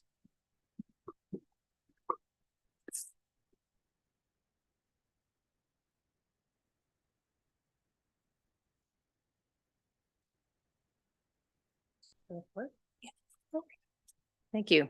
Mr. Moore. Great, thank you, Chair. Today's report and amended policy is just an update from discussions a month ago at committee. Staff were directed to make a few amendments to the new draft facility user fee policy, and we've attached those to the report today, and we're available for any questions. Okay, committee, are there any questions? Council, sorry. Thank you. Okay, seeing none, I will read the resolution moved by Councillor Bosenworth, seconded by Councillor McIntyre. Be it resolved that council adopt policy facility user fee -C-PR-14 as attached to staff report PW-2023-80. So that's the resolution in front of us. Is there any comments or questions? Okay, seeing none, call the question. All those in favor? Okay, that passes. Thank you.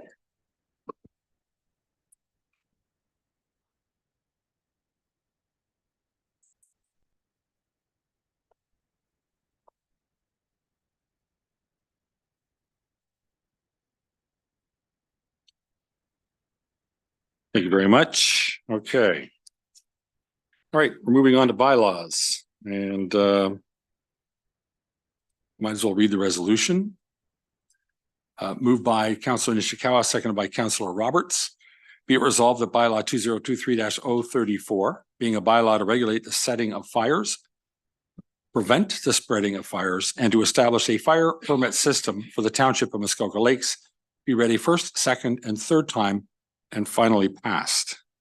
Anybody have any questions on this? All in favor? That carries. Thank you.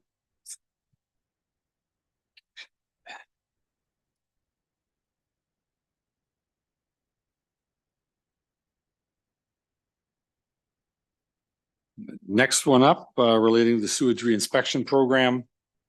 Moved by Councillor Zabit, seconded by Councillor Edwards. Be it resolved that bylaw 2023-115, being a bylaw to amend bylaw 1999-34, which is a property standards bylaw in the Township of Muskoka Lakes regarding a sewage reinspection program, be read a first, second, and third time and finally passed. Anybody with any comments or questions? All in favor? That carries. Thank you.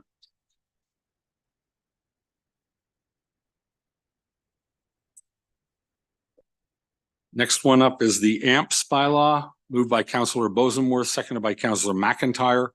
Be it resolved that bylaw 2023-116 to amend administrative monetary penalty system bylaw 2023-048 to implement a sewage reinspection program within the Township of Muskoka Lakes, be read a first, second, and third time, and finally passed. Any questions, comments? All in favor? That carries. Thank you.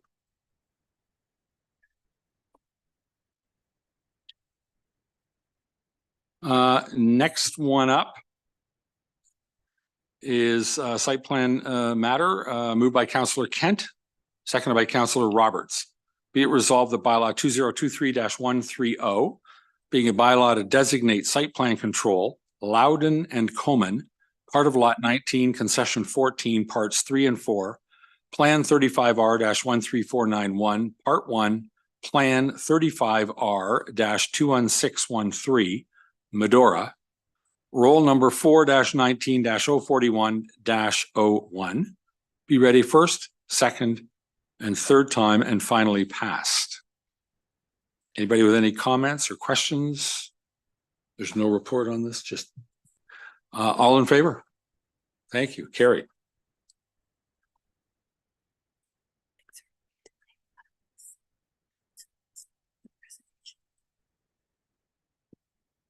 Okay, thank you.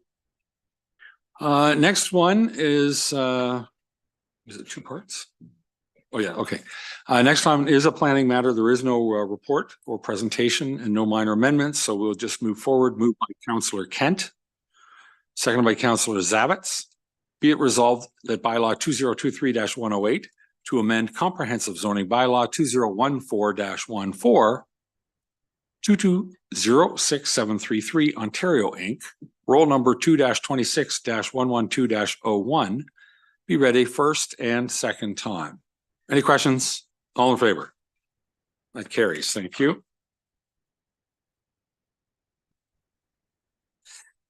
Next one, same matter. Moved by Councillor Burry, seconded by Councillor McIntyre. Be it resolved that bylaw 2023-108 bracket 2206-733 Ontario Inc. Roll number 2-26-112-01 close bracket be read a third time and finally passed.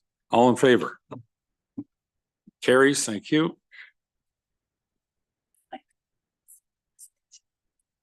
Same drill on this one. Planning matter, no presentation, no minor amendment. Moved by Councillor Mazan, seconded by Councillor Zavitz. Be it resolved that bylaw 2023-117 to amend comprehensive zoning bylaw 2014-14 bracket Humphrey and Brian Humphrey Contracting Limited, roll numbers 4-8-007-01 and 4-8-007-03 be ready first and second time. Questions? All in favor? That carries. Thank you. Moved by Councillor Edwards, seconded by Councillor Roberts. Be it resolved that bylaw 2023-117 bracket Humphrey and Brian Humphrey Contracting Limited, roll number 4-8-007-01 and 4-8-007-03 be read a third time and finally passed. All in favor? Carries. Thank you. Let's take a let's have a presentation.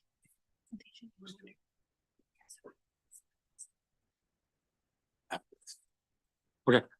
All right. This one does have a presentation. Doesn't say whom, but we'll go with moved by Councillor Nishikawa, seconded by Councillor Edwards. Be it resolved that bylaw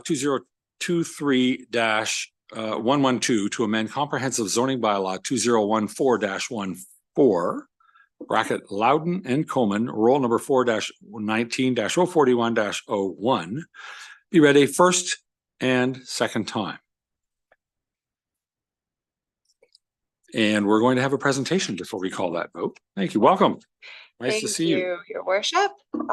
Just a quick overview of what happened last month. So in November, Planning Committee heard zoning bylaw amendment ZBA 27/23 bylaw 2023-112 in the name of Loudon and Coleman. The subject property is known municipally as 1119 Campbell's Road Unit 2.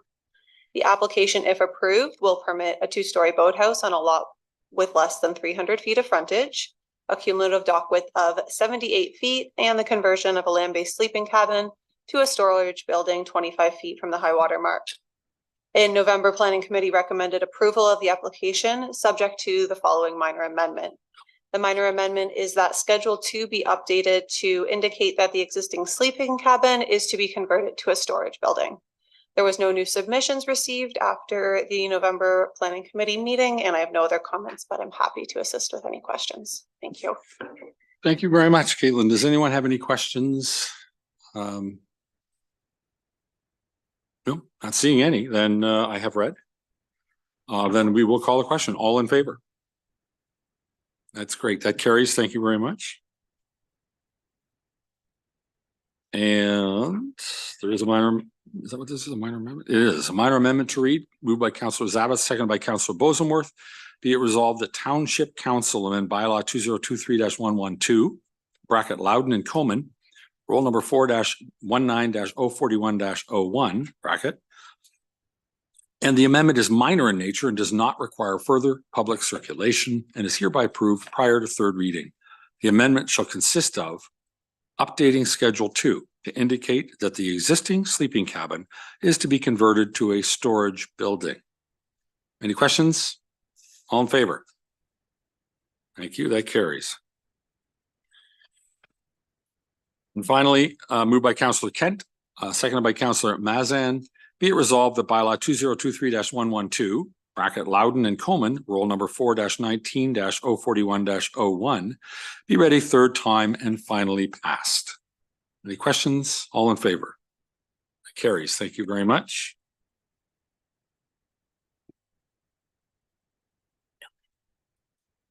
Okay, back to no minor amendment, no presentation. Thank you. Moved by Councillor Burry, seconded by Councillor Roberts.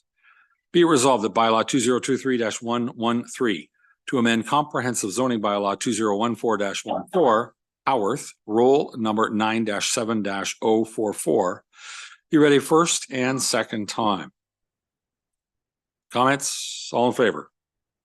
Thank you. That carries. Moved by Councillor Bosenworth, seconded by Councillor Mazan. Be it resolved that bylaw 2023-113, Howarth, roll number 9-7-044, be read a third time and finally passed. All in favor? It carries. Thank you. Thank you. All right, this one has a minor amendment and we're going to hear from Ms. Crowder. Do you want to go first? Thank you. Welcome. Thank you, Mayor Kelley. On November 16th, 2023, Planning Committee made a recommendation to Council to approve zoning bylaw amendment application ZBA 30/23, bylaw 2023-118 in the names of Burrows and Steele, subject to third reading being withheld until such time as the shed identified on the submitted site plan, which is in use as a sleeping cabin, be removed as intended or brought into zoning compliance, and that the enclosure or siding on one side of the as-built sun shelter be removed. Since last month's Planning Committee meeting, the applicant's agent has provided photos to staff showing that the siding from the sun shelter has been removed. Additionally, planning staff have consulted with Nick Snyder, the Township's chief building official, confirming that the building permit for the new sleeping cabin will not be issued until the existing shed that was in use as a sleeping cabin at the time of staff site visit is removed to ensure that the property does not exceed the maximum permitted lot coverage per comprehensive zoning bylaw 2014-14. As such, staff do not feel that third reading of the bylaw needs to be withheld today. I have no further comments at this time and are happy to answer any questions from council. Thank you. Thank you very much. Does anyone have any questions? Seeing none, I'll start reading. Moved by Councillor Zabit, seconded by Councillor Edwards. Be it resolved that bylaw 2023-118 to amend comprehensive zoning bylaw 2014-14, Burrows and Steele roll numbers 9-14-019 and 9-14-020 be read a first and second time. All in favor? That carries. Thank you.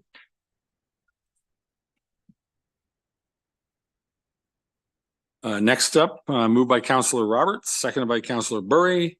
Be it resolved that Township Council amend bylaw 2023-118, Burrows and Steele, roll numbers 9-14-019 and 9-14-020. And these amendments are minor in nature and do not require further public circulation and are hereby approved prior to third reading. The amendments shall consist of permitting a cumulative single-story boathouse width of 40 feet, which is 18.6%. Anybody have any comments? All in favor? No?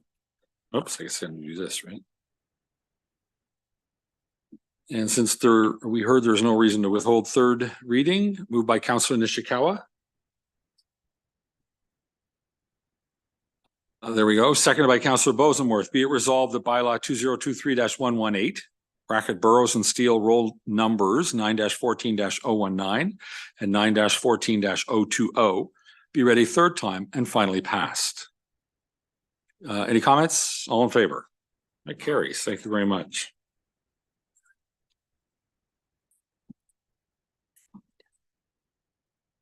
Walker, you're coming back up on this one. Zip Estates. Oh, is that? Okay, she's recused. Okay. All right. Welcome back. Thank you, your worship. In November, Planning Committee heard zoning bylaw amendment ZBA 31/23 bylaw 2023-119 in the name of Zip Estates. The subject property is known municipally as 1025 Packers Bay Road, Unit 12. The application, if approved, will permit a 1,296 square foot sleeping cabin in the second story of a garage. In November, Planning Committee recommended approval of the application, subject to a minor amendment, to situate the proposed building in a manner that avoids steep slopes.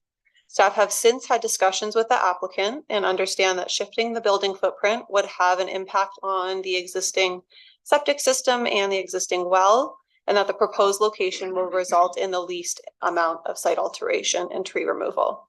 Staff have therefore no longer believe that a minor amendment is required for this application. Thank you. Anyone with any questions while Ms. Walker is standing there? No? Okay, I'll read a resolution. Thank you very much. Resolution moved by Councillor Bosenworth, seconded by Councillor Roberts.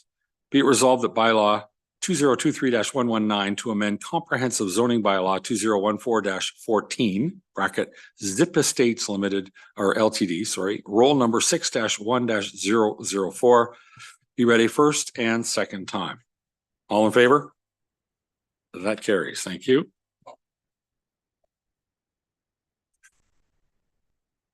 Next up is the third reading, moved by Councillor Mazan, seconded by Councillor Zabitz. Be it resolved that bylaw 2023-119 Zip Estates LTD roll number 6-1-004 be read a third time and finally passed. All in favor?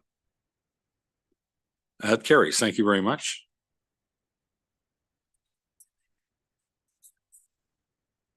Mr. Soya, you're going to talk to us about Foreman Road Holdings, please. Welcome.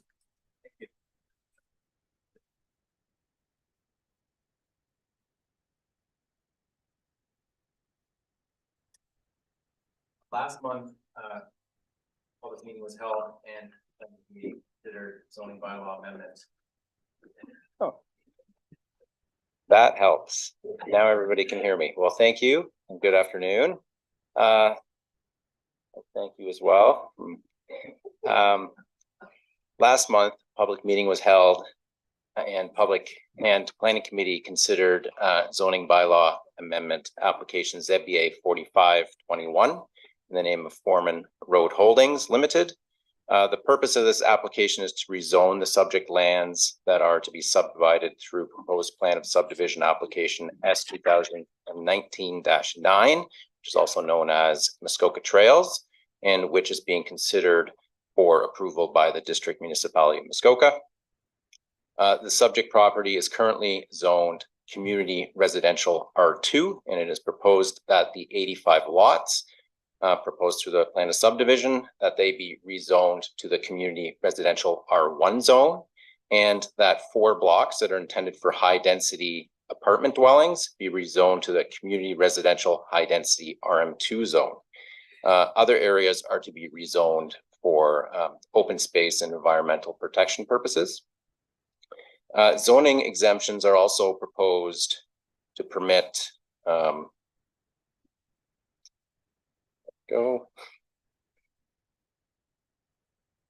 computer's not cooperating like the microphone. To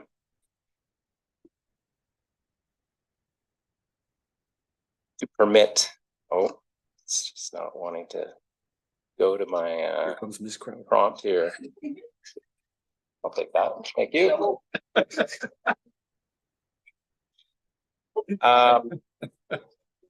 To permit several lots and blocks to have lesser lot frontages, to permit a higher residential density on 2 of the 4 proposed multi-residential blocks, to also permit dwelling units multiple residential dwelling units to have a greater height and to limit the permitted uses in the proposed open space areas. And also in November, Planning Committee recommended that the zoning bylaw amendment be approved, subject to 3 minor amendments, which are number 1, to permit a maximum multiple residential dwelling unit density of 29.6 units per acre on blocks 89 and a density of 27.9 units per acre on block 92. Also, then number 2, to replace Schedule 2 of the draft bylaw with a revised zoning sketch. And number 3, to restrict buildings containing apartment dwellings to have a maximum of 3 stories with a maximum height of 12 feet per story, and with an attached basement garage as well. There have not been any additional comments submitted related to the zoning bylaw amendment since November, and I'm available to answer any questions. Thank you. Thanks, Sam. Appreciate it. Anyone with questions before I read? Councillor Nishikawa. Sorry, I was trying to remember what my concerns were, and it was about the entrance off of 118. And we didn't provide, like, my concern was basically, we haven't got there yet, right? Like, we didn't note that as a concern. Kind of thing, like do I get to challenge that entrance is kind of, I guess, where I'm coming from again, because I'm pretty concerned. So So Mr. Soya, do you? Through your worship, there was concerns raised at the meeting about specifically about construction access, as I recall, and that there was a discussion about should the construction access be from Foreman Road or from Medora Road. And the comments that we're submitting to the district that were approved through today's action items, they do contain a mention with regards to limiting limiting construction access, with consideration given to providing construction access from Foreman Road to subsequent phases in the development. Is it a follow-up? thank you. So you said a lot, and I was sort of tough to follow. I get where you're coming from. I think it actually was a request. Part of that whole discussion was also a request to start off of Foreman Road. If you might have just said that, and I'm sort of trying to simplify it for myself, but to start, like, so their phasing would change so that they would have to start off of Foreman Road. They weren't starting off of 118. And so I'm pretty concerned that gets, because otherwise I would have to go to district and not support this application if that wasn't brought forward. So I don't know how else to word it. So through your worship, there was 2 public meetings held for this application. Initially, staff brought forward an information report, and there was a public meeting held in June of 2022. And at that time, there was discussion about potentially revising, phasing, and looking at having access only be from Foreman Road for the entire development. The applicant looked at that and came back to us, and it's described in the staff report as well that they decided that was not feasible to develop the lands just from Foreman Road. There was also concerns with regards to emergency access and wanting to have 2 entrances for the amount of development that's being proposed. And then there's also the traffic studies which look at both entrances. So that's sort of the discussion, I believe, that was had around the access location. But it was something that came up, but it's my understanding that it was that committee seemed like they were, well, based on their recommendation, that they were supportive of going with the 2 entrances as proposed. Thank you. Thank you, Mr. Soya. We have an eager CAO who would like to speak. Eager. Thanks, your worship. So just for clarity, I think what Mr. Soya is saying in a nutshell is this issue is going to be dealt with through the entrance piece together with phasing will be dealt with through the subdivision process. So it doesn't necessarily apply through zoning, if I'm correct, Mr. Soya.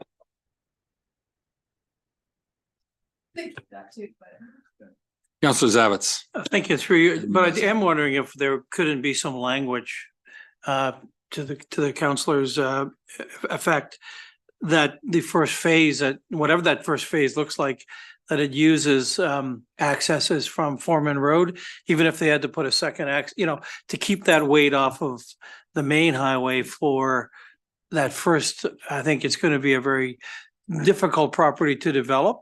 So all that infrastructure and everything else. I mean, can we add some language that we strongly suggest the use of Foreman Road as the access? I mean, I've heard from a lot of people, nobody wants that initially, that nobody wants that access off of 118. So to that point. Thank you for that. Was that a question? Do we have you expect an answer of some sort from Mr. Well, Soya, perhaps? sorry if I might, Yeah. Could we add some language? But it's one thing for us to say unanimously, we approve it. I think that, the caveat is, it's obviously it's going forward, but could we strongly suggest traffic off of Foreman Road? Through your worship, I believe that there's a few complicating factors with requiring all construction access off of Foreman Road. One being that there is there's a low area where there's a crossing of a kind of like the wet area in between that needs to be constructed, and there's a considerable amount of road that would need to be constructed to reach those first initial lots and blocks that are proposed as part of that first phase. Now, I mean, it could be, we are forwarding comments to the district, and one of those items is the mention of looking at the construction access and directing as much of it as possible to Foreman Road. At the same time, there's also going to be an update to the traffic study done. So it might be something that they could look at that time as well. Thank you. Follow up, Councillor Zavitz. Thank you. Even if the first phase were interpreted to be just the creation of the infrastructure, not even building homes, just the starting of it, the laying of all the, the sewer, water and everything else. I mean, that could be a first year, that could be really messy, heavy duty equipment, et cetera. Even if that were the case, that would placate some folks, keep a bit of the traffic off of 118 if we could do that. Yeah, I mean, I'm not, it's difficult to know all the implications from a construction point of view from requiring all access from Foreman Road. It's also my understanding that that these lands will be serviced partly from Medora Street, and that so if there's construction being done for access roads there, it kind of goes hand in hand with building that access. So there might be a requirement, although I'm not certain, that both roads would then need to be built during that time in order to really start construction, in order to have construction for that first phase come from Foreman Road. So I know that the applicant has been very open to directing development or construction from Foreman Road for subsequent phases, but was very reluctant to say that it's possible to do that for that first initial phase. Thank you, Mr. Soya. Mr. Bosom or Councillor Bosenworth. Through your worship, Mr. Soya, even if the construction vehicles are going up and down the access to Foreman Road, do they not ultimately turn on to 118 anyway? That is true. They would, for the most part. I believe you could go the other way down Foreman Road, depending if you were coming a roundabout way. But for the most part, I would think they would all be going down down 118, but it would be a matter of driving into the Medora Street access, and it's my understanding that there's some businesses in that location that might be affected by the traffic. But yes, there's going to be traffic every which way to a certain degree, obviously to accommodate the proposed construction. And just to put a punctuation mark on that one, I think one of the issues is the Foreman Road turn is big enough to even have a dedicated turn lane for at least 50 feet. That turn off of 118, you got to slide in between two businesses. It's a really tough, it's a hard turn, and I think that's the bigger issue.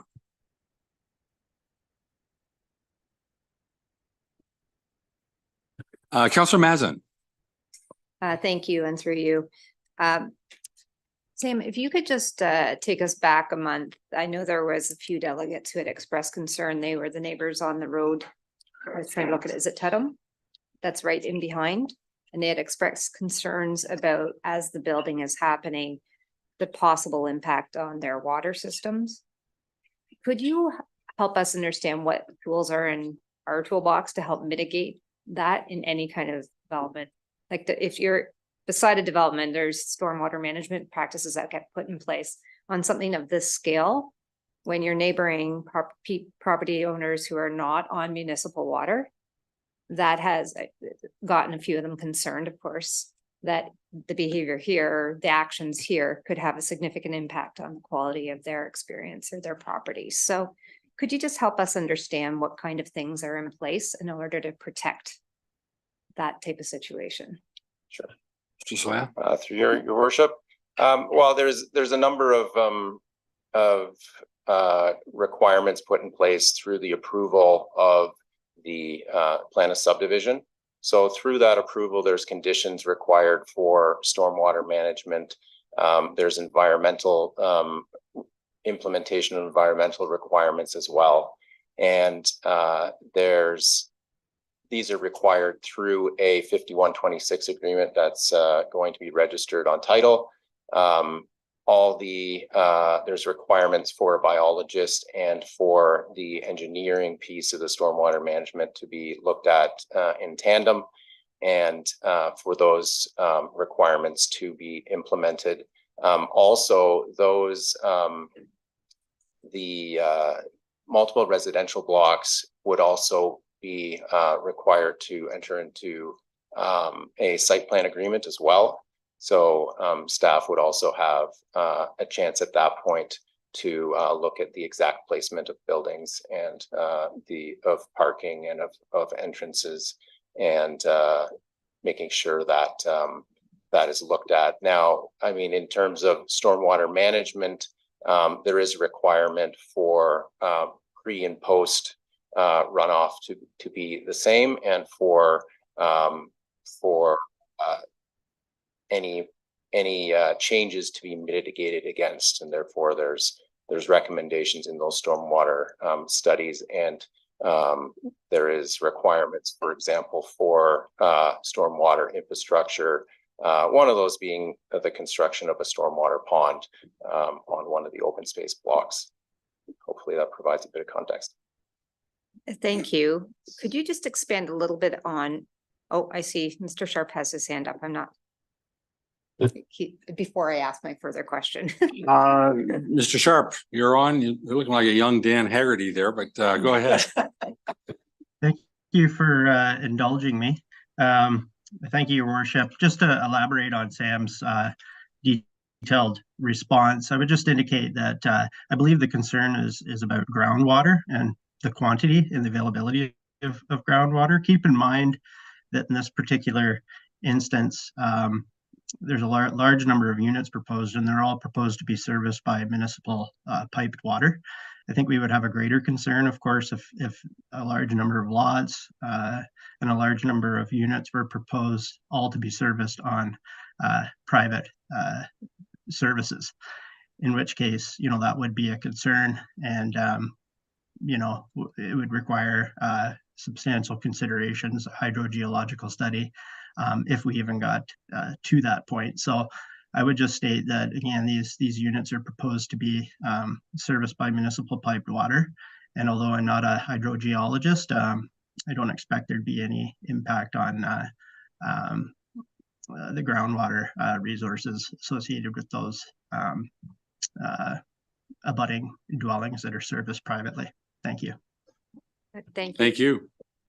Yeah. Follow up, Councillor Mazan, go ahead. So I'm just looking for clarity because I have had some questions specifically from the folks on that road, continuing just to, out of a sense of concern with the size and scale of this development happening quite literally in their backyard. And given they are not on municipal services, the fact that the impact of this development, the concern of what that may have on their particular property. And I think it probably is twofold. One is their quality of their own drinking water. And if I recall, the question came up if I have to go and drill a well now because of this. And as this leaves our desk and goes to the district, I just would like for those residents to know how and when and what are the next steps to help protect their lifestyle, their properties, as this development is coming forward. So you've explained the whole stormwater management, the site plan control, and that last comment you just made about there'd be a stormwater management pool. I'm just curious on what that is. If I may just ask for a clarification, Are you talking about water quantity or water quality? Quality. Quality. Well, sorry, that's a very good question, actually, because it's almost two front that has come at me. One has been the quantity that could come down, which is the stormwater management piece. But then the other thing is just with the impact of this development, given they are not on municipal, I think it is just, and I just would like it to be talked about here because as this leaves our desk, it will continue on and not be discussed at the district. And for any of those folks who are listening, just to understand, the process and what would happen next to help protect their properties. So I don't know if you have anything further to add on that or. Well, I think that there's Bryce Sharp made a great point in that that we're not the development will not be on additional septics that could cause a potential problem for groundwater. This will all be connected to municipal services. It's required to be connected to municipal services. So from that point of view, there are no septic being added that could impact well water. And in terms of the stormwater management pond that I mentioned, there is a stormwater management pond proposed sort of in the center of this property along the water course that goes through the property. And the purpose of that is really during a storm event to slow down runoff so that it's not exiting the property at greater capacity than would naturally be done. So that there's no increased flow that should be occurring because of that. That will slow it down. Thank you. Okay, thank you. Councillor Nishikawa and then Councillor Zavitz. Thank you. I'm just going to word it differently because I believe that what the Todd Home residents' concerns are related more to blasting and how that so I guess the question would be not to you, I don't think, but to someone. We can't control their blasting, right? Like we don't have an ability to control any blasting and or the effects. Derek, or our CAO, I'm not sure that you can comment on that. But that I believe it is the blasting piece of how people will, that they feel their wells could be impacted. Mr. Hammond. So, Madam Chair, I'm pretty sure Mr. Soya can answer this question, but I'm going to defer to him. My sense of it is that there's a pre-blast survey done and results are monitored, et cetera, and that would be done through agreements. But through your worship, if there is blasting to be done, and it is quite possible that there could be some blasting that's required, that there is requirements that they are not through the township, but there's requirements for such activity, and they would need to adhere to that, and they would need to, as CEO Hammond has mentioned, do a pre-blast survey and to take those blasting actions and do that work in accordance with requirements that any blasting operation would need to adhere to. Councillor Zavitz. Thank you, through you. Is it possible that the people that we're talking about down the end of the road, could they be somehow included in the water management piece and be offered to join onto the water and sewer? I mean, maybe that's not within our scope, but wouldn't that make a lot of sense, given that everybody's there doing what they're doing? Okay, we're in a zoning discussion, and this is probably better left till wherever we start working through subdivision and subdivision control, delivering it up, and I think that's ultimately a district authority, but you want to take a shot, or you got your finger on the... Your worship, I think you're right. I think a number of the issues being raised by members of council, this is a district approval insofar as the land division's concerned. And so it would be akin to us considering a consent and the types of conditions and issues that we would be addressing through the conditions of approval. The district's going to be doing the same thing. So we're dealing with one of the conditions of approval that they will have here at this point in time, which is zoning.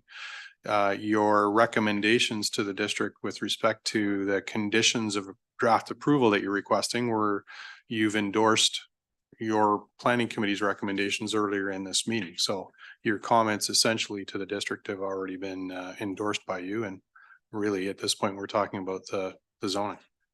Thanks. Thank you. Anybody with other issues? Councillor Edwards. Yeah, I have three actually. One, when we were talking at the meeting, when they were talking about 3-story heights, the story was 12 feet. They agreed, so that will be kept. Was also suggested from the back lot line a 25-foot setback. You had recommended it could be even a 50-foot to take the impact from Todd Home off. I'd like to see something in that we get as close as we can to the 50 feet, even if it's like from 25 to 30 feet, 35 feet. And I am concerned about the water. If those people on Todd Home are on wells and they're shallow wells, they could lose their water, and who's responsible for that? Because I have seen that in another subdivision where all the neighbors lost their water. Thank you. Through your worship, correct, the height of each story was there's a minor amendment to only permit a 12-foot height for each story. And then with regards to the setbacks from the lot line, I do recall the discussion at planning committee that that was being looked at and discussed, and it's my recollection that there was, well, in consideration of it was essentially came down to the consideration of the slopes that are existing on the property, and that a lot of the areas along Todd Home are very steep, and those slopes will make it very difficult to build even at the setback that's currently set, and that they would very likely be greater setbacks. There's also a slope stability study being done, and it will identify those slopes in great detail, where they are, and require that vegetation be substantially retained on those slopes. So again, that will require additional setback opportunities, and which would be implemented through the subdivision agreement with the township, and also through site plan control at that time when the detailed design is done and agreed on through those processes. Thank you. Thank you. Okay, I'm going to read a resolution. I don't think I've done it yet, to get this kicked off, and then we can have a debate. Moved by Councillor Burry, seconded by Councillor Bosenworth. Be it resolved that bylaw 2021-144 to amend comprehensive zoning bylaw 2014-14, Foreman Road Holdings Ltd, roll number 5-3-081-04, be read a first and second time. Anybody have any comments and additional comments on this? All in favor? Now that carries. Thank you.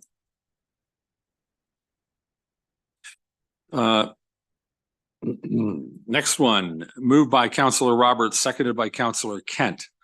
Be it resolved that Township Council amend bylaw 2021-144, bracket Foreman Road Holdings Ltd, roll number 5-3-081-04. And these amendments are minor in nature and do not require further public circulation and are hereby approved prior to third reading. The amendments shall consist of, first, permitting a maximum multiple residential dwelling unit density of 29.6 per acre on block 89 and 27.9 per acre on block 92. Replacing Schedule 2 with a revised zoning sketch, and finally, only permitting a height of 52.5 feet, 52.5 feet for apartment dwellings on blocks 89, 91, 92, 96, where the maximum number of stories is 3, the maximum height per story is 12 feet, and where an attached basement garage is included. Anybody with questions, comments? All in favor? That carries. Thank you. And finally, moved by Councillor Edwards, seconded by Councillor Zavitz, be it resolved that bylaw 2021-144, Foreman Road Holdings Limited Ltd, roll number 5-3-081-04, be read a third time and finally passed. All in favor? That carries. Thank you. Okay, resolution to move us from open to closed, moved by Councillor Zavitz, seconded by Councillor Edwards. Be it resolved that council in closed session convene at, oh, there you are, 3:29. Couldn't see you back there. Thank you very much. For A, a proposed or pending acquisition or disposition of land by the municipality or local board and advice that is subject to solicitor-client privilege, Section 239 sub 2 sub C and Section 239 sub 2 sub F of the Municipal Act 2001. And the reference is to report CCS period LS period 2023.05. B, a proposed or pending acquisition or disposition of land by the municipality or local board, Section 239 sub 2 sub C of the Municipal Act 2001, and that's described in report CCS period LS period 2023.07. Finally, C, litigation or potential litigation, including matters before administrative tribunals and advice that is subject to solicitor-client privilege, Section 239 sub 2 sub E and Section 239 sub 2 sub F of the Municipal Act 2001, referenced in report CCS.LS.2023-04. Any questions? All in favor? Thank you. That carries. So we'll move into closed.